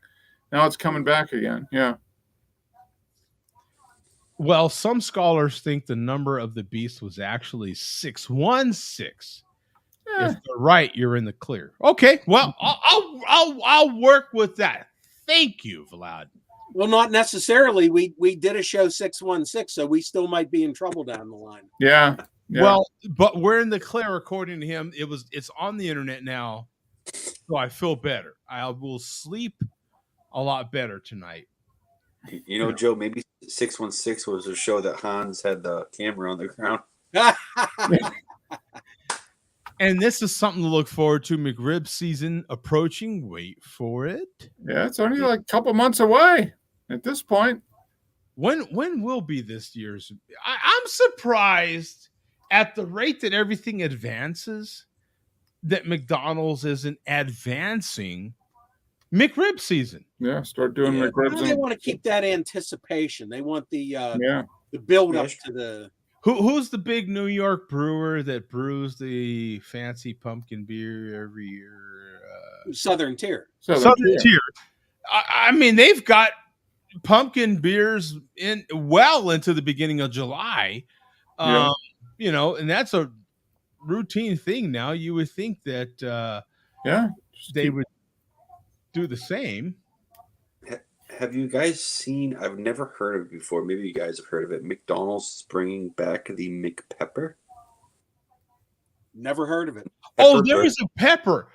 I remember them selling like a 6-pack of these peppers or something. Is that it's a burger?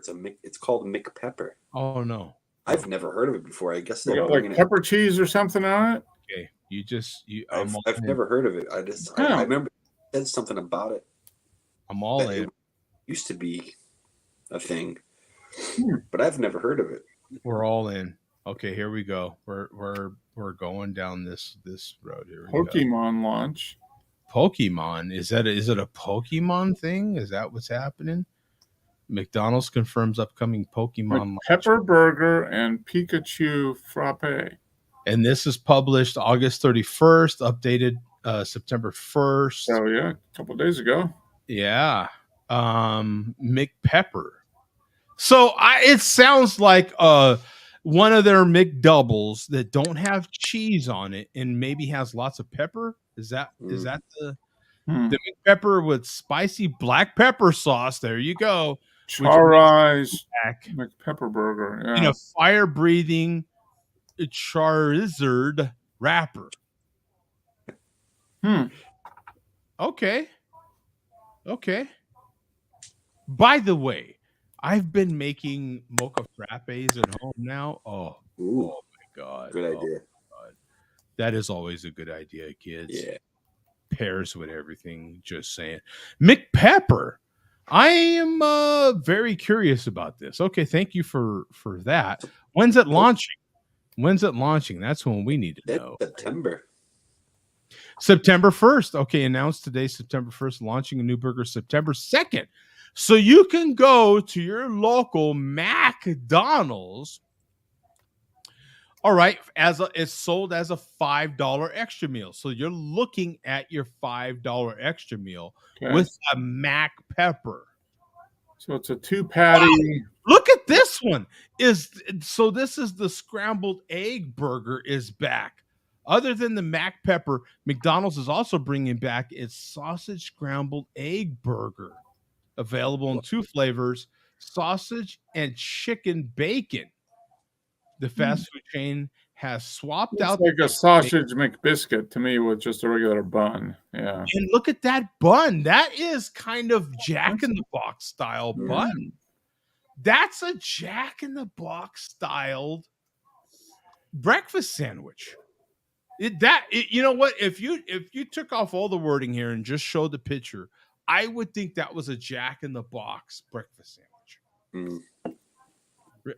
Do you have Jack in the Box out there, Tom, or no? I do not. I've never had Jack in the Box, actually. No. But you've heard of Jack in the Box? Yeah, definitely, yeah. Let's but I've pull never up experienced Jack in the Box so you can kind of get a reference for it, because it kind of needs to happen since we've had Jack in the Back. As a matter of fact, that's what it's called in Boston. Jock in the Back, Jack in the Back. A joke in a box. Well, here's somebody that's not going to buy that burger. Yeah. Looks like vomit on a bun. Yeah, right. Yeah, exactly. Yeah, it's Jack in the Box. Jack in the Box, yeah. The food, the breakfast. Let's see the breakfast. Let's go down the list here. See what I'm saying? They kind of have. Yeah.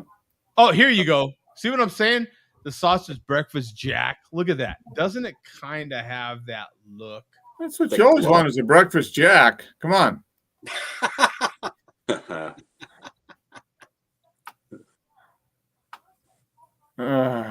breakfast bacon breakfast jack. Yeah. Well, that hey, they have actually a couple new sandwiches. That's kind of nice to know.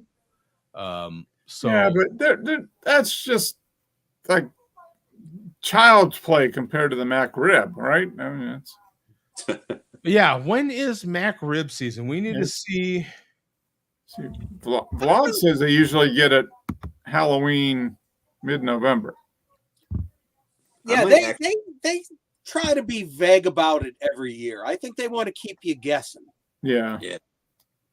I might actually freeze one this year separately, just for shits and gigs. Well, you saw what happens when you freeze one. No, I'm gonna do everything separate, like separate. The that is the key. Free and if you not just freezing it separate, but if you were to get one and just ask for no sauce, then ask for 2 sauces on the side. So when you defrost it, you could literally reconstruct the same sandwich much, much better. Because you'll be able at that point to put your own. Now, you would have to take the white onion and rinse the onion. You would have to chop the onion, rinse it in water, cold water, in order to get that kind of nice, subtle onion taste that they do, and then get your own dill pickles. It's still going to be better.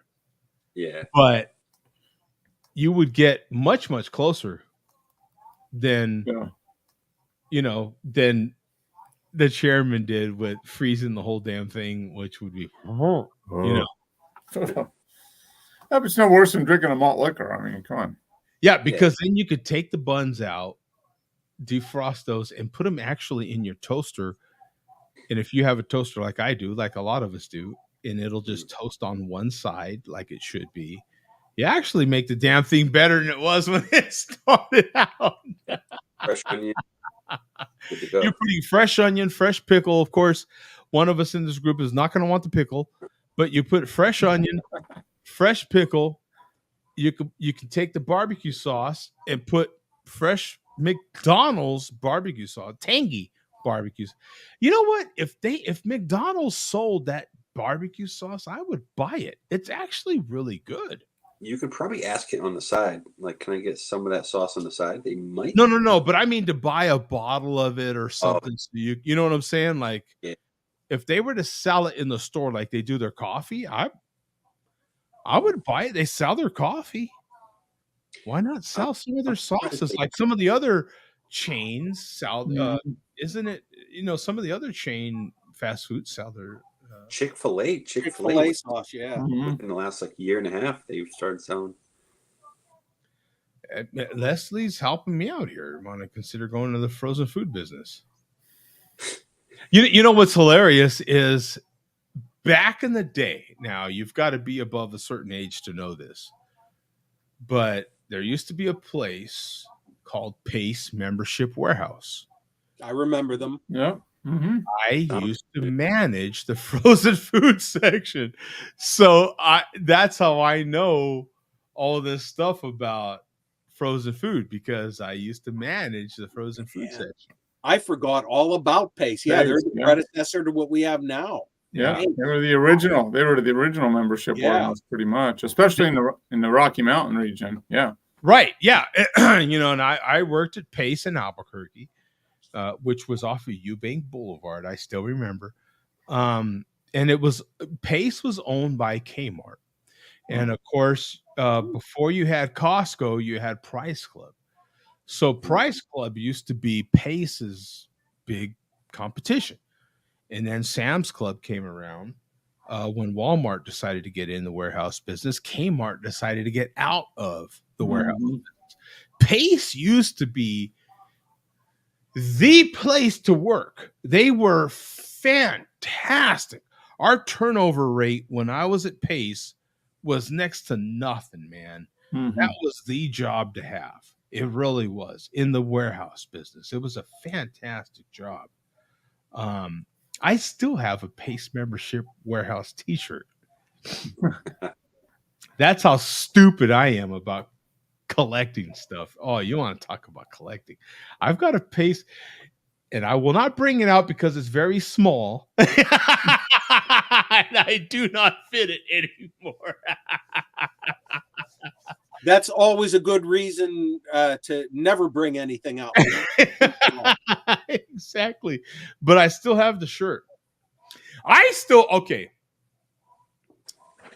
You guys know I wrestled in high school. I still have a singlet. Oh, good God. Wow. Yeah, we don't want to see that. Yeah.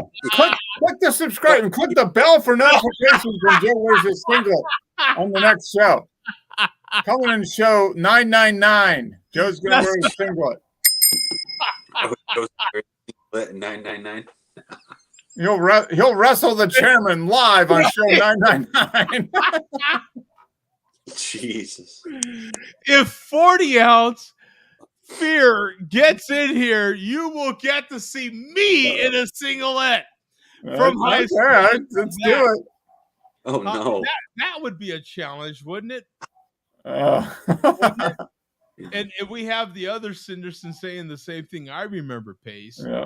Dude, the members loved Pace. Pace was so effing cool. You want to talk about, people talk about Costco now. Pace had fanatical members. Yep. Fanatical. We had the most, samples of any warehouse. We had the most. As a person that worked there, we personally sampled everything that was sampled. Like we had access to all, so we could recommend stuff. We would sell high-end audio stuff. Some of the speakers that I had up till recently, I kind of sold them. I had some really good KLH speakers. I had some Pace. Yeah. Really good stuff that I bought when I worked at Pace. Yep. Pace was just I loved working at Pace. Honestly, if Pace was still around, I'd probably would have retired from there by now, because I got hired there in the early days. I worked there. But anyway, memory lane, get off my lawn. Yeah, that was a long time. No, we have a special request from the younger brother. The kids must be out of the bath. They want to see the devil video again. Are the kids out of the bath? Yeah, we'll show the video. Why not? Yeah, we're right here.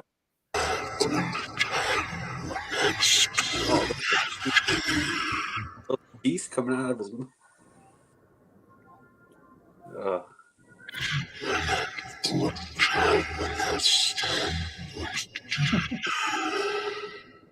Now, according to the quote here, Satan demon talking, the devil speaking in tongues. Evil, scary, spooky, Halloween sound effects. For your sound effects library support, this is ad-free channel. The chairman makes extra money. He does voiceovers for devil videos. Yeah. After he drinks 3 or 4 40s. Yeah. Anybody can talk like the devil after a few 40s. That's right. Oh, that's funny. They take showers. What? They're doing showers now? Well, kids, they grow up. They're getting older, yeah. They grow up, and all of a sudden whoa, wait a minute. We got fart sounds in here? Let's see. We have a little fart machine in my parents' house. It's hilarious.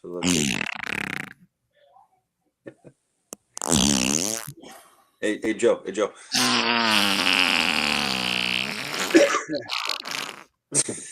Joe, you gotta lean one out. Lean one out. Yeah. Yeah.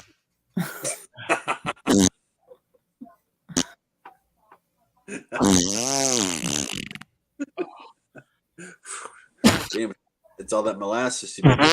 Yeah. All that fresh hops, man. Damn Belgian. Hazy IPAs. That's what. Damn hazy. That's where all the hazy goes. Has to go somewhere. This is a sound effects library.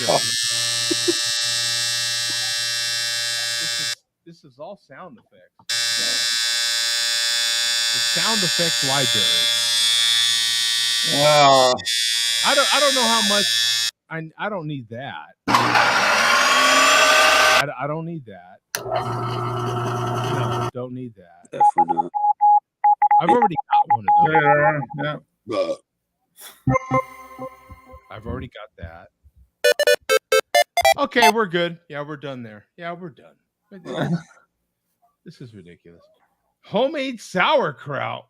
We'll do that too. Yeah. So how did the sauerkraut come out there, little brother? I think he was doing some homemade sauerkraut and pickles. Really? You're gonna make the liquid is above everything.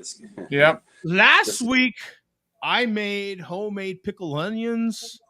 Still eating those on sandwiches. Now I recommend chopping up 3 red onions and doing that immediately. Stat.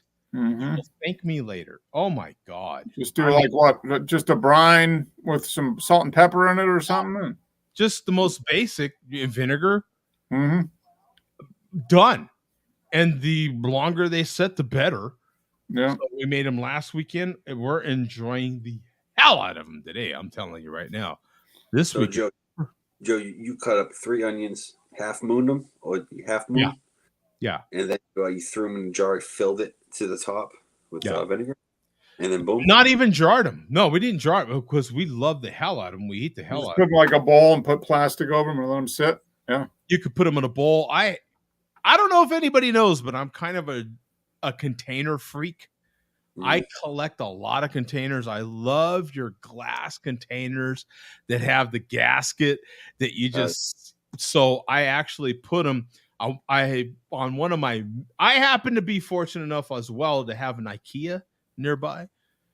Dude, if you love containers and you're they've got the containers. Yeah. They've got all kinds of weird names, but they've got the containers. The Swedes know what they're doing when it comes to containers. Let me tell you. Yeah. If you think all I walked away with was this glass, you're nuts. IKEA is, oh my God. Joe D is a Tupperware sales. He's got a sales organization for Tupperware. My mother, when I was growing up, sold everything. And so, yeah. Tupperware. Does anybody remember the diet? Oh, what was it called? There was a diet mix that you would mix in with in the early mid 80s. Oh, I can't remember the name all of a sudden. Not Herbalife. No, not Herbalife. Herbalife is another popular one. That one's fairly new, right? No, Herbalife's been around for years, man. Has it? Yeah, it has. Anyway, doesn't matter. But my mom has sold everything but Tupperware. Oh, dear God. Tupperware and Avon. I was the unfortunate kid that who else had the fire truck musk cologne from Avon? They would, you name the, right? My mom, oh my God. Yeah, don't even get me started. I blame my mother for all these collection things that I have to this day. R.I.P. Richard Simmons. You know what? YouTube Bandwidth actually started a whole genre of YouTube videos now. There's all these clickbait, falsely titled RIP videos for celebrities. Richard Simmons. Timothy B. Schmidt from the Eagles, a bass player. Mm-hmm. One of those videos actually went viral that he died this past week, and he's fine. But yeah, that's like the new thing. And I almost wonder if YouTube Bandwidth was not the inspiration for this new genre of videos. Here, just for those who don't know, Avon, look at it. There's people that collect these things, dude. I am not kidding you. I had most of these. I remember this one.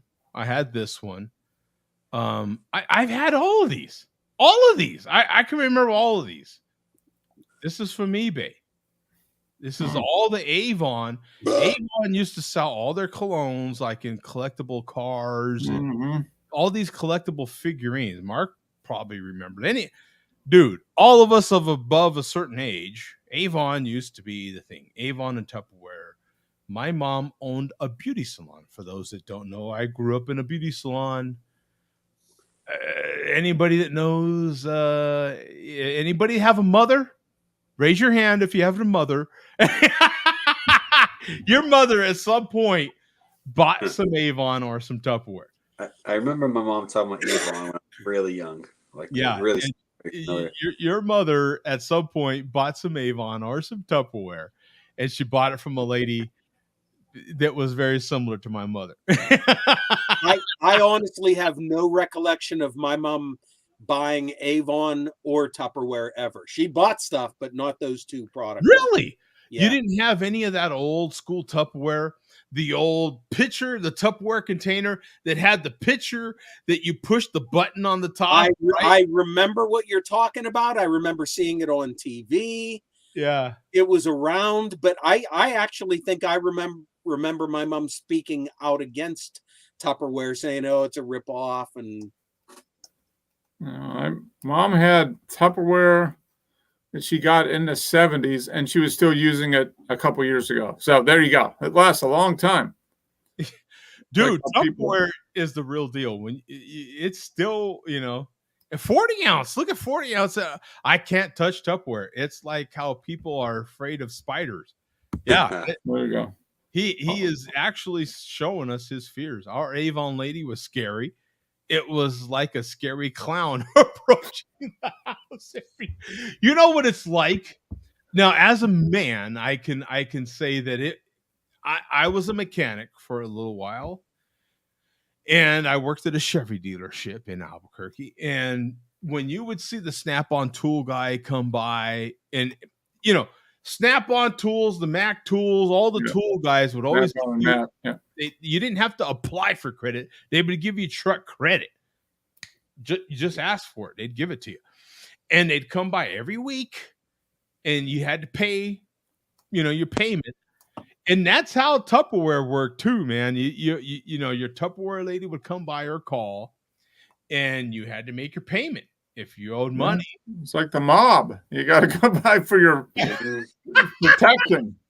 And you'd see my mama coming by, and I'm part Italian for those who don't know. And my big old Italian lady come by, and boy, you better pay your money.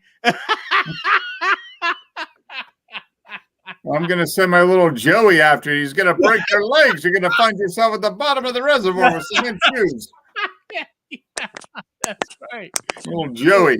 He's kind of angry today. You don't want little Joey to show up. Container. Yeah. See, Leslie knows I had a Tupperware party way back when that was a thing. Yeah. That's that. There ain't a woman out there didn't do Tupperware or Avon, at least way back in the day. If you're above a certain age, there's Tupperware, Avon, and then Mary Kay was a big one for a while too. Mary Kay, pink Cadillacs, all the people with the pink Cadillacs. There was also these figurines. Hummels. Were they Hummels? Was it Hummels? Oh, no, it wasn't Hummels. It was something else. It was kind of a knockoff of Hummels. Yeah. Yeah. Oh, Leslie says she's also half Italian. See, that's what happens, man. It's like, yeah, hey, all the Italians, we eventually kind of unite. Yeah, it was a thing, man. Like, I don't know I would say 45. If you're 45 or older, like it was just a huge part of your life. Yeah. Well, not a huge, but you were well aware of it. If you were born in the mid 70s or earlier, you kind of remember. But yeah, here is literally all the figurine. Well, not all of them, but some of the cologne figurines from Avon. And I remember all of these, man. Mm-hmm. My mom would sell so much Avon. Like if we ever needed a gift for somebody, and like you could tell us today that we have to go to a party tomorrow, my mom had boxes of spare Avon. and we would always gift Avon to somebody. Every once in a while, we could give some spare Tupperware, but it was typically Avon. Anything in the Avon catalog, my mom typically had it in an Avon box. In an Avon box. You remember Avon had good boxes, man, with lids and everything to them. Dude. And don't get me started on some of the darn products that come in beauty salons, bro. Because I grew up in a beauty salon. I could tell you. Yeah. I tell you about the history of beauty salons from the 70s all the way through the 80s into the 90s. Oh my God. Yeah, I grew up very familiar with the product of perms, right? That smell of perms, the smell of all those nail products. I grew up with all of that smell, man. Oh my God. It's rough. Rough. All the peroxide wafting through the air. Yeah. Yeah. Don't light a match because you blow the whole place up. Yeah. You light some. Yeah, man. That's how I grew up, man. But you know what? God bless her, because as a, my mom was a single mother, raised me and my little sister, and we had fantastic Christmases, man. Every single lady that would walk in there would bring so many gifts for me and my sister because they love my mother so much. We had wild Christmases, man. I mean, we would have gifts. We'd be unwrapping gifts. As a kid, are you kidding me? Christmas was fantastic, man. Birthdays. Oh my God. We'd have so many gifts. Yeah. It was such a big deal, And as a young man, to have all these older ladies hitting on you and all this stuff, and they all called me Joey, Oh, Joey, can you wash my hair for me? So I'd give them in the shampoo bowl, wash the head, and saying they'd be all thrilled, and saying, give me Boy, that voice sounded familiar there. Yeah. It's just a glass of wine. Yeah, it's just a glass of wine. Yeah, it's just a dog. You've been Joe Deed. You've been Joe Deed. Exactly.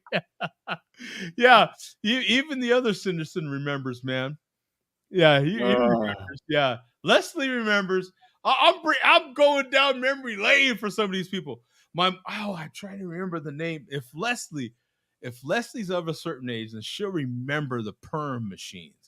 My mom would do these perms, put the rollers in, and then you would put these clips off of the heater that would sit there, and you put the clips on the rollers, and that would set the perm. And you had to leave them on there for 45. Dude, I remember all this junk.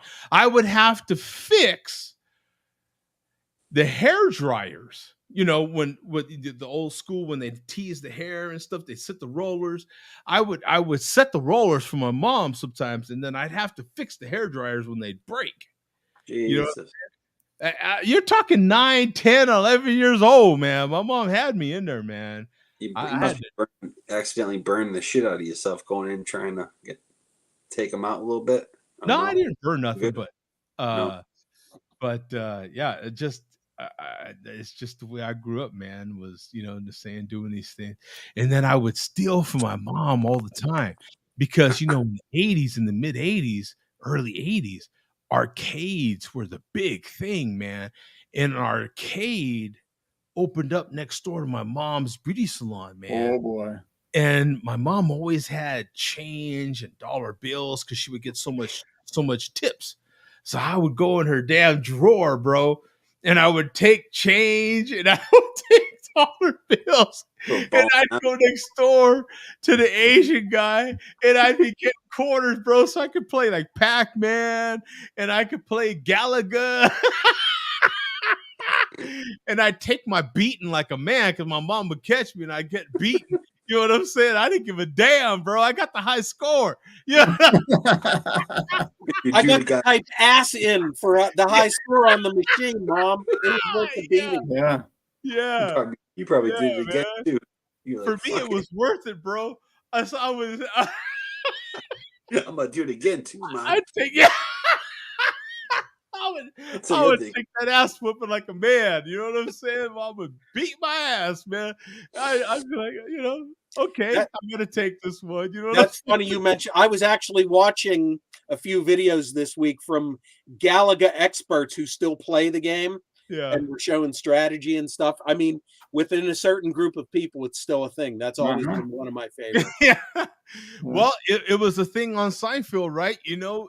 Famously, Costanza had the high score, and he was trying to keep his high score. He had to hire some guys, right, that knew how to rig the darn thing so he could take it and make sure his high score stayed when he unplugged the machine.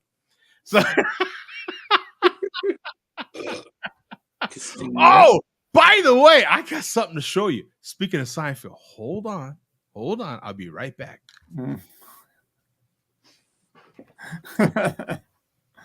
Oh, yeah, I know what it is. Again, torpedoed. Atomic torpedo. Who brews that? No, Sierra Nevada. Sierra. That's Sierra, Mark. Oh, so it's their hyped up torpedo? I never saw this for sale around here. I found this in, oh man, where was I? I got this in Michigan. Okay. Never saw it for sale here. Huh. Okay, I recently got a gift from the roommate. Anyway, that's a whole other episode. I recently got something, and I have to show it off because I'm very proud of it. It is so cool. My first painting in this house. I love it, Joe. I love it. Bam! Look at that, the Kramer. I got the Kramer. Any one of you bitches got the Kramer? I got one. Look at that. Yeah. First painting in the house, and it's a Kramer. It's a Kramer. And it literally says the Kramer. An authentic Kramer. Man, I am jealous. All I have is a Picasso. I am now an official Seinfeld fan. Out of all the stuff I got, I have a Kramer hanging. So where does the Kramer hang? Above the toilet? No, the Kramer hangs in my listening room. Okay. Above your jacuzzi? With my Ass Man license plate. I do have an Ass Man license plate. So it hangs in there with my Ass Man license plate and all my other records. Okay. So my listening room is for listening to records and staring at Kramer. And staring at the Kramer. Very proud. You should get a jacuzzi and then put the Kramer right above the jacuzzi. Right? I couldn't believe I didn't know these were a thing. I just never thought about it. And then I got the Ass Man license plate as a gift from that same mother that I'm talking about. My mom sent me that Ass Man license plate. I was like, this is awesome. And the roommate gave me that Kramer. I was like, this is awesome. How did I never have one of these? You know what I'm saying? So I have some more Seinfeld gear coming. So I'll keep everyone that is also a Seinfeld fan posted of other stuff that I am collecting now. Now that I know it's a thing, I am collecting quite a bit. I had a huge collection of M&M stuff coming, but for some reason my order got messed up, and they had to cancel it. So I'll be reordering. Huh? But by the way, or M&M the candy, yeah. Oh. So for anyone, I was wondering myself. Yeah. I didn't know if you meant a vinyl haul. Yeah. Oh, no. I actually do have quite a bit of his stuff on vinyl. Yeah, Eminem the music. Yeah, I do have quite a bit of his stuff on vinyl. Quite a bit, not all of it, but quite a bit. No, Eminem Candies has some really cool stuff that I'm just now not gonna go all the way. But the coffee cups, you guys know I love coffee cups. Mm-hmm. Love to collect cups. I love beer, but I love beverages more, if you will. And so I do have a lot of glasses. I do have a lot of mugs, things that you would drink beverages from. With that in mind, if you do start to want to collect M&M stuff, order it directly from M&M's. Don't order it from Amazon. Don't order it from... You'd be amazed how much money you save literally just getting it directly from M&M's. It's a trip, man. I just found this out when I placed my first order. So for all those that are interested, if you're going to order M&M stuff, order it directly from M&M's, right from their website. You'll save money. Now, what are your favorite M&Ms? Do you like the peanuts or do you like the originals? Do you like the... I am more of a peanuts guy. Yeah. I like the almonds. If I can get the almonds, I am more so almonds. But I love the way you can order personalized M&Ms nowadays. That part's fantastic. So if you have an event going on in your a pre-planner, you can plan that in advance and have personalized M&Ms made and have them sent to you. And you know, what do you mean by personalized M&Ms? Literally, birthday Joey and that type of stuff. Yeah. Oh, really? Yeah, if you have a birthday coming up or an anniversary or whatever it is, you can personalize those M&Ms. Oh, I didn't know that. That's cool. Yeah, man. You got to go to your mms.com. Non-sponsored. Non-sponsored. Link in the description below. It may be an affiliate link. We may earn a small commission if you do purchase them. That's cool. Yeah, but no, you know, have you ever been to an M&M store, Tom? When I went to Times Square. Okay, yeah. They had a like a 3-story or a 4-story M&M. It is so cool when you go to one. You're like, crap, I didn't know they had all this stuff. M&Ms. Yeah. And M&Ms are cool, man. When you see the figurines and the kind of animated characters, it's cool. And so I was ordering not all of them. I think there's 6 or 7 different coffee mugs. I wasn't going to order all of them, but I was ordering most of them. I have to admit. But they have 2 different styles. Some are the 15 ounce and some are the actual taller ones. I was ordering most of the 15 ounce ones. And I love the animated character of the M&Ms. They just look kind of cool. For some reason, something got a little weird, and so they had to cancel the order. So I'll just reorder them, and they'll come again. You know, but pretty cool stuff, man. You know, for those of us that like to collect stuff. I mean, yeah. I wish I didn't like to collect so many damn coffee cups and pint glasses and glasses, and those take up a lot of space. They take up so much space. Yeah. And when they break, it breaks a piece of your heart. Oh, when they... Okay. I know Bum knows this because he orders on eBay for certain collectibles. And when I order on eBay, it's all good when you win. And then some of them ship so fast and you're like, yes, they ship. Yes. You know what I'm saying? Literally the next day it's in the mail. They shipped it. You're like, yes. And then it gets there and it's broke. You're like, oh yeah. Oh. You know, but you just know that you can tell by the way they shipped it. They took all the care they could. You know what I'm saying? So I don't fault them. You know, but at the same time, you're like, it's broke. You know what I'm saying? So yeah. Sometimes that happens. And with coffee mugs, you know, if the handle is broke, which happens quite a bit. Yeah. It does. The coffee cup will be fine. The handle's broke. Yeah, that's the most fragile part. Yeah. And that's what ends up happening. So you're like, I don't know what they could have done. Literally, there won't be nothing wrong with the box. They like almost double wrapped it in bubble wrap and all these sorts of things. And yeah, the darn handle's broke, you know, but bye, baby brother. Bye. Yeah. Hey, we will see you, Paul, next time. See you on Untapped, Paul. Next time at bath time. Right. Shower. No, shower. Yeah. Shower time. Kids are getting old now. Kids are getting old. They are. Tom, they're taking showers. Showers. whether we want them to or not. They are growing up. It's amazing, man.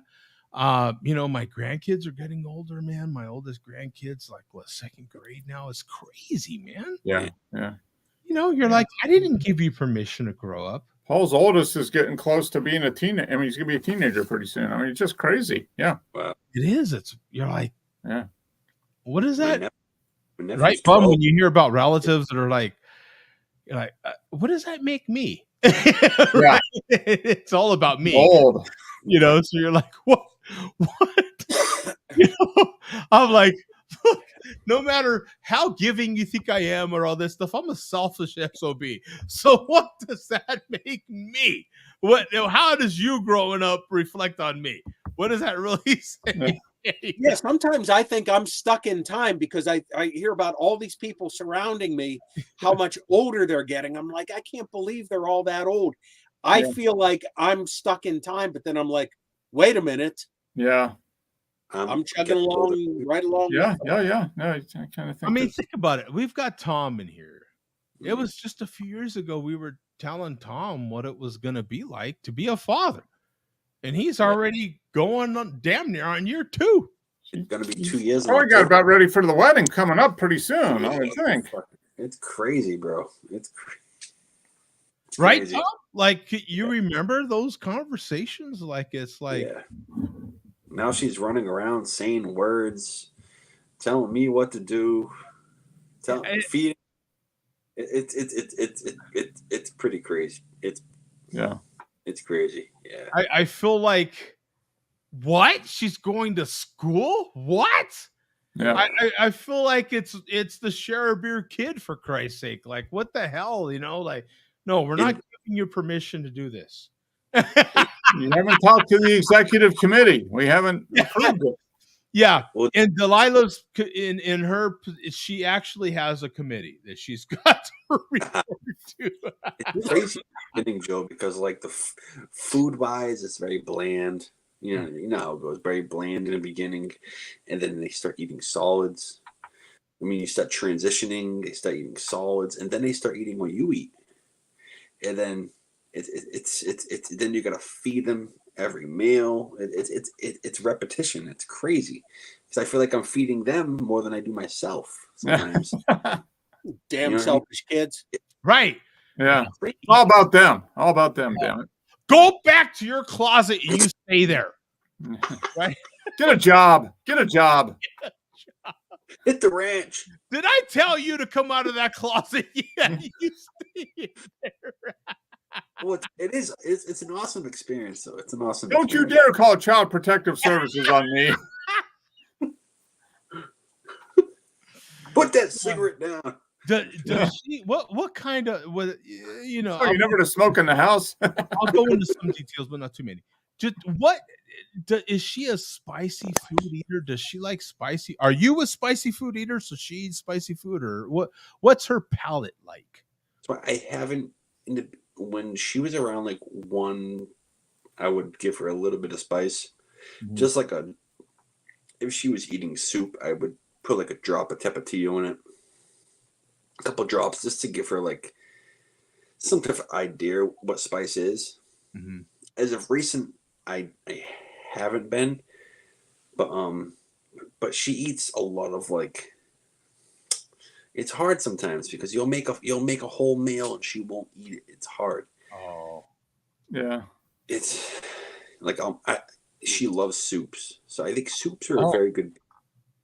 You can get a lot of broth, a lot of nutrients, a lot of meats, a lot of all that type of stuff. But once their teeth start growing in, they can chew more. Mm-hmm. But when their teeth is kind of growing in and they really don't know what to do with them, they really don't.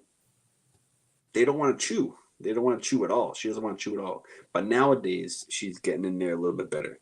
But I've noticed lately, if it's something that she doesn't want, if I put the bowl close to her mouth and she doesn't actually see the spoon and put it to her mouth, she'll eat it. But if she sees the spoon and sees the food, she's like, and she knows she doesn't want it, she won't eat it. If that makes sense. Like if it's something with the spoon that she doesn't want, she'll see it, and if she takes too much of a time to look at it, she'll be like, I don't want that, Dad. But if I like put the bowl closer to her mouth, and then put it to her mouth, she'll eat it without looking at it. Do you know what I mean? It's a whole. It's definitely an experiment. It's you know how it is. It's Yeah. It's a journey. It's a journey. Yeah. It's a journey. Exactly. The poopy That's diaper, cool, man. Just enjoy every spoonful, brother. Just Hell yeah. Because as you've seen already, it just goes. She's skyrocketing, man. She's growing so. She's When already you- when you show her on camera, it's amazing to me. Yeah. I'm like, we were just talking about this child yesterday. Like she wasn't not even here. She's not even 2, and she's in 3 T's already. Wow. She's a big girl. She's a big. She's a big girl. She's definitely She's grown probably 5 or 6 inches in the last like year. Is mom a big lady as well, tall or no? It's my side that she's probably getting that from. Okay. She gets the beauty from her mother. Wow. She gets the bigness from her father. Yeah. But you know, she has like my kind of eyes, but she has like her face from her mom. But yeah, she's getting big. It's crazy. It's fucking crazy. It's crazy how it goes. And the hair, she's got that amazing hair, dude. She's got it's combing that shit out, dude. You got to put the detangler. You spray the detangler, then you got to go to you got to get to the ends. You got to comb out the end. You know how it is. Oh yeah. Comb out the ends, and it tangles up so fast. So it's like if you don't. And I got to learn how to do hair. Like her mother knows how to do hair very well because she was always around people that did hair. Yeah. But I got to learn. I definitely got to learn. I never struggled there because, of course, I grew up in a beauty salon. So that's, you know what I'm saying? Like that's one of those things that, and then my mom also owned a sewing shop. So that was another little secret thing that I knew how to do was make clothes. I could make clothes. I can sew. I used to be able to do those sorts of things. So I haven't done those things in decades now, but yeah, I used to know how to do those. Pin the darn pattern to the material and you trim all the way around them with scissors and My mom used to have sew machines that you would tuck into you would pull it down into the cabinet, the cabinet, and you push the cabinet down. The Singer sewing, the old school sewing machine. Yeah, the foot pedal and the leather darn belt. That's what my mom had back in the day. Yeah. Yeah. And then you have the roller.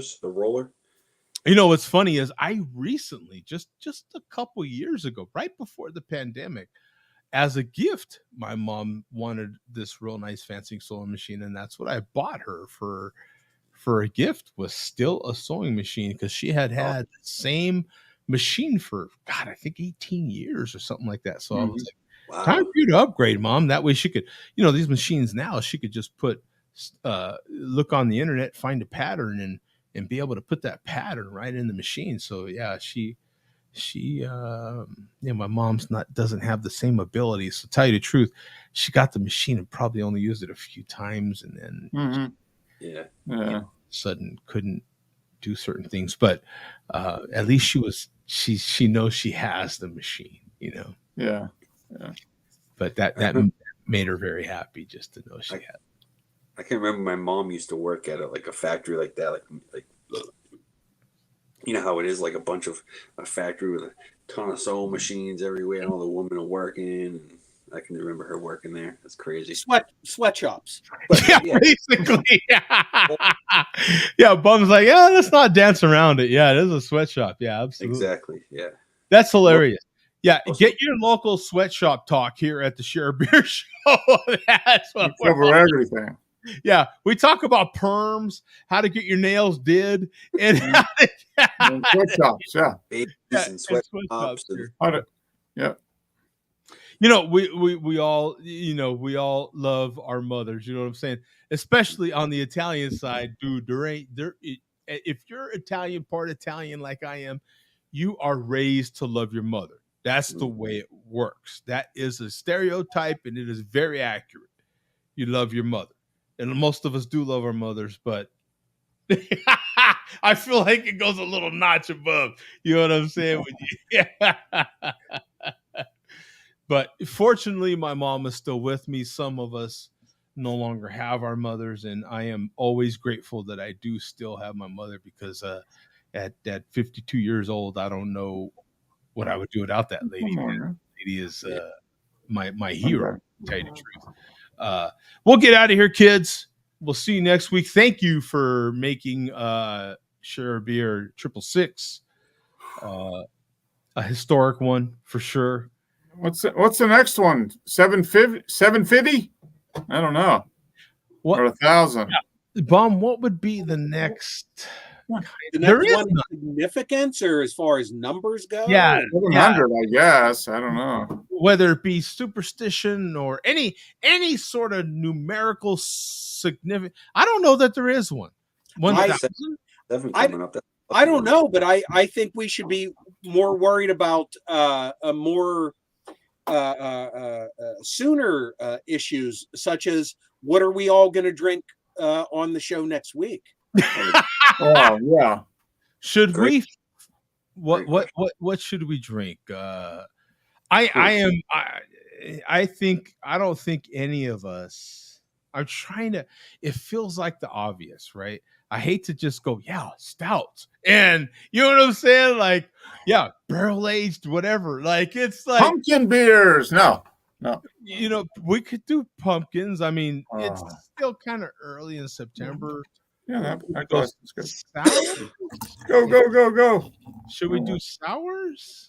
We have so we have sours, we have stouts, pumpkin beers. Then we have this beer magically appeared on my glass. I keep trying to hold some of the just obvious, yeah. For me, the easy stuff, the obvious stuff. I just keep trying to put that off and double dry hopped hazy IPA. Let's go for that. Oh man, yeah. I feel like we already did the kind of big IPA. Yeah. Maybe we've got. You could break it down a little different though. Do you want to do like certain parts of the country? Do you want to do? We could do like something like that instead of doing just. I mean, I don't know. Maybe because I know you want to break down styles a little differently later. I don't know. What you know? What something we literally never do. Is there a Canadian beer we can all get? You mean besides the obvious ones, many of which are brewed here, like Molson and Labatt?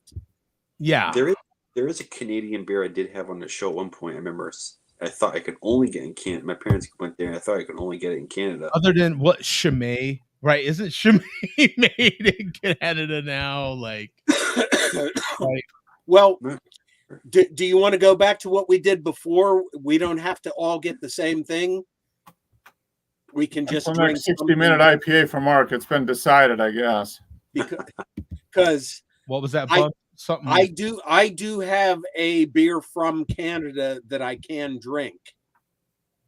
That's not the standard Canadian beer. What I'm getting at is something more crafty from Canada. You know what I'm saying? Like, there was one brewery that I forget the name of it. That some of you guys probably get. I forget the name of it though. I gotta look it up. I had some great stuff from that Cody Jinx Hat guy sent me some great IPAs, but I drank those already. I do have a high gravity lager that I could drink. That's like the last one that he sent me that I haven't had so far. Canadian beer. I don't know. Yeah. I mean, we can get Molson Ice. I mean, that's a little bit of a challenge here, though. That's a little bit of. I'm just gonna drink a Foster's because that's brewed in Canada. That's what I'm saying, and I think Chimay is as well. Isn't Chimay brewed in Canada? No, you can get one of those Unibrew ones from Quebec, right? The Unibrew ones. Unibrew. Yeah. That's it. I feel like Canada is a challenge. Yeah. Isn't that crazy how it's so Goosehead. close? That's Yes, Mexico. Yeah. Well, for me, yeah, I can get so you name the Mexican beer, or South American or Central American. That's You're basically I in Mexico. currently have Mexican and Canadian beer that were illegally shipped to me in my possession. Oh, illegal makes it. Good thing the ATF doesn't watch this show. Well, maybe Now, they do. Leslie saying an Italian beer. That's a challenge. Beer. Yeah, Peroni. What is there? Peroni, Moretti. That's kind of sad that's what I think of. You know what's funny is I've got a few Italian beers right now in my cellar, so that's not hard for me. Period. Like I've got them on file, if you will. Fear's getting on James Montana and saying White Claw is Italian beer to him. James Montana has been drinking White Claw, huh? Oh man. Do you want to just discuss it during the week? Yeah, we could just discuss it off air. Yeah, I think about it. But it's a good talk. I am just trying to do everything I can to avoid. To me, what is the easy stuff? So obvious. Yeah. I've got hundreds. It's still over 100 in Phoenix, and plus you got so many of them. So if you go down that path, it's going to be every week for the next year. It's okay. It's another stout week. I could honestly, I could do stouts until as a matter of fact, next July. I bet you. Milk stouts, oatmeal stouts, barrel aged. We could go down. You name the barrel. Yeah. We could do rum barrel. We could do whiskey barrel. We could do bourbon barrel. We could dry Irish stouts. Yeah, it's endless. Yeah, we could do tequila barrel. I mean, you name the barrel. And then when we're done with that, we could start doing barley wines, and I could do it with. To me, it's just dark beers are so easy for me. Boone's Farm. There we go. There you go. That's a great beer. Beer / whatever in the hell it is. It's a beverage. Yeah, I don't know what that is. Yeah. Ooh. That stuff. You know what? One of these days, maybe we should just really flip it and do a wine. Maybe we should do a canned wine. Ooh. You're sparking my interest a little bit too. Let me take it a little further, Joe. What if we do alcoholic sodas? I had one earlier this week. Absolutely amazing. You had alcohol? I had a root beer, like a not your father's. Oh, like a hard root beer. Oh, a hard something like that. I had a hard root beer the other day. It was pretty impressive. What was his name? It was called Mugged. That's what you felt like after the fact. Ooh, I got mugged. Was it called Daddy's? Really good. Not Daddy's. Yeah, Daddy's. It was just a little wine. I did. Wow, I'd be down for wine. You're right, but is there enough of those out there where we could all get a hard soda? Man, you know what? We've talked about this in the past. Craft sodas are freaking expensive, man. Yeah.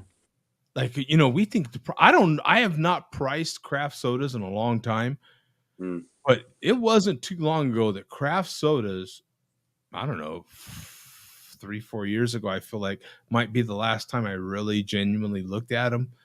And I felt like a 4-pack of craft sodas then was the price of craft beer now. Yeah. Like a Virgil's root beer. It's about like $12 a 4-pack. And right? Yeah. Was it not blowing you?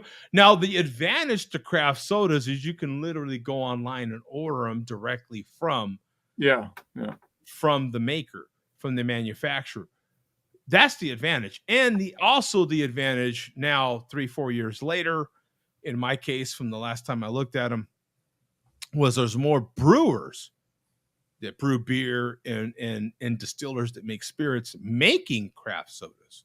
There's more people, in other words, making craft sodas. I don't know. I'm speaking of craft soda that has alcohol in it.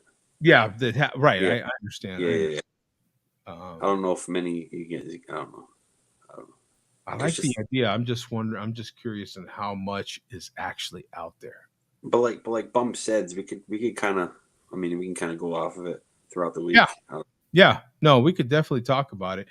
I'm not opposed to the actual. I don't think we necessarily need to go down the spirits route. But man, I am seeing so many in my local grocery stores. I am seeing so many different canned wines that I'm like, you know what? What if we just picked up some? Yeah, you can do that. Wine in cans. Yeah. We've not done wine. I'm not opposed to just mixing it up all the way. Just literally, And there's a lot of mixed drinks also in cans. Also, there is absolutely sodas with whatever, and wine with whatever nowadays. Yeah. Okay. Well, we'll talk about it. We'll continue this conversation off air and keep it going. And by Wednesday, Thursday, or Friday, we'll figure something out. Yeah. All right, guys. Thanks so much, man. We'll appreciate it. Historic. It feels like to me one of the last shows till we get to 1,000, if that's possible. I feel like 1,000 is the last kind. Which is like another 5 years. So yeah. Holy crap! It really is. Enjoy while we got it, gentlemen. Can we hang for 5 more years? By that time, Delilah's going to be like in 3rd grade. So yeah, she's gonna be she'll be 7 years, almost 7. Jeez. She'll be in 3rd grade. She'll be able to like contribute. Yeah. Don't even She'll be giving us ideas. Like, we'll be forgetting that she'll be our memory. Yeah. No, remember you guys were going to do this? Oh yeah. We'll all have dementia by then. Thank you, Delilah. She'll be our statistician. We'll be doing the malt liquor report. To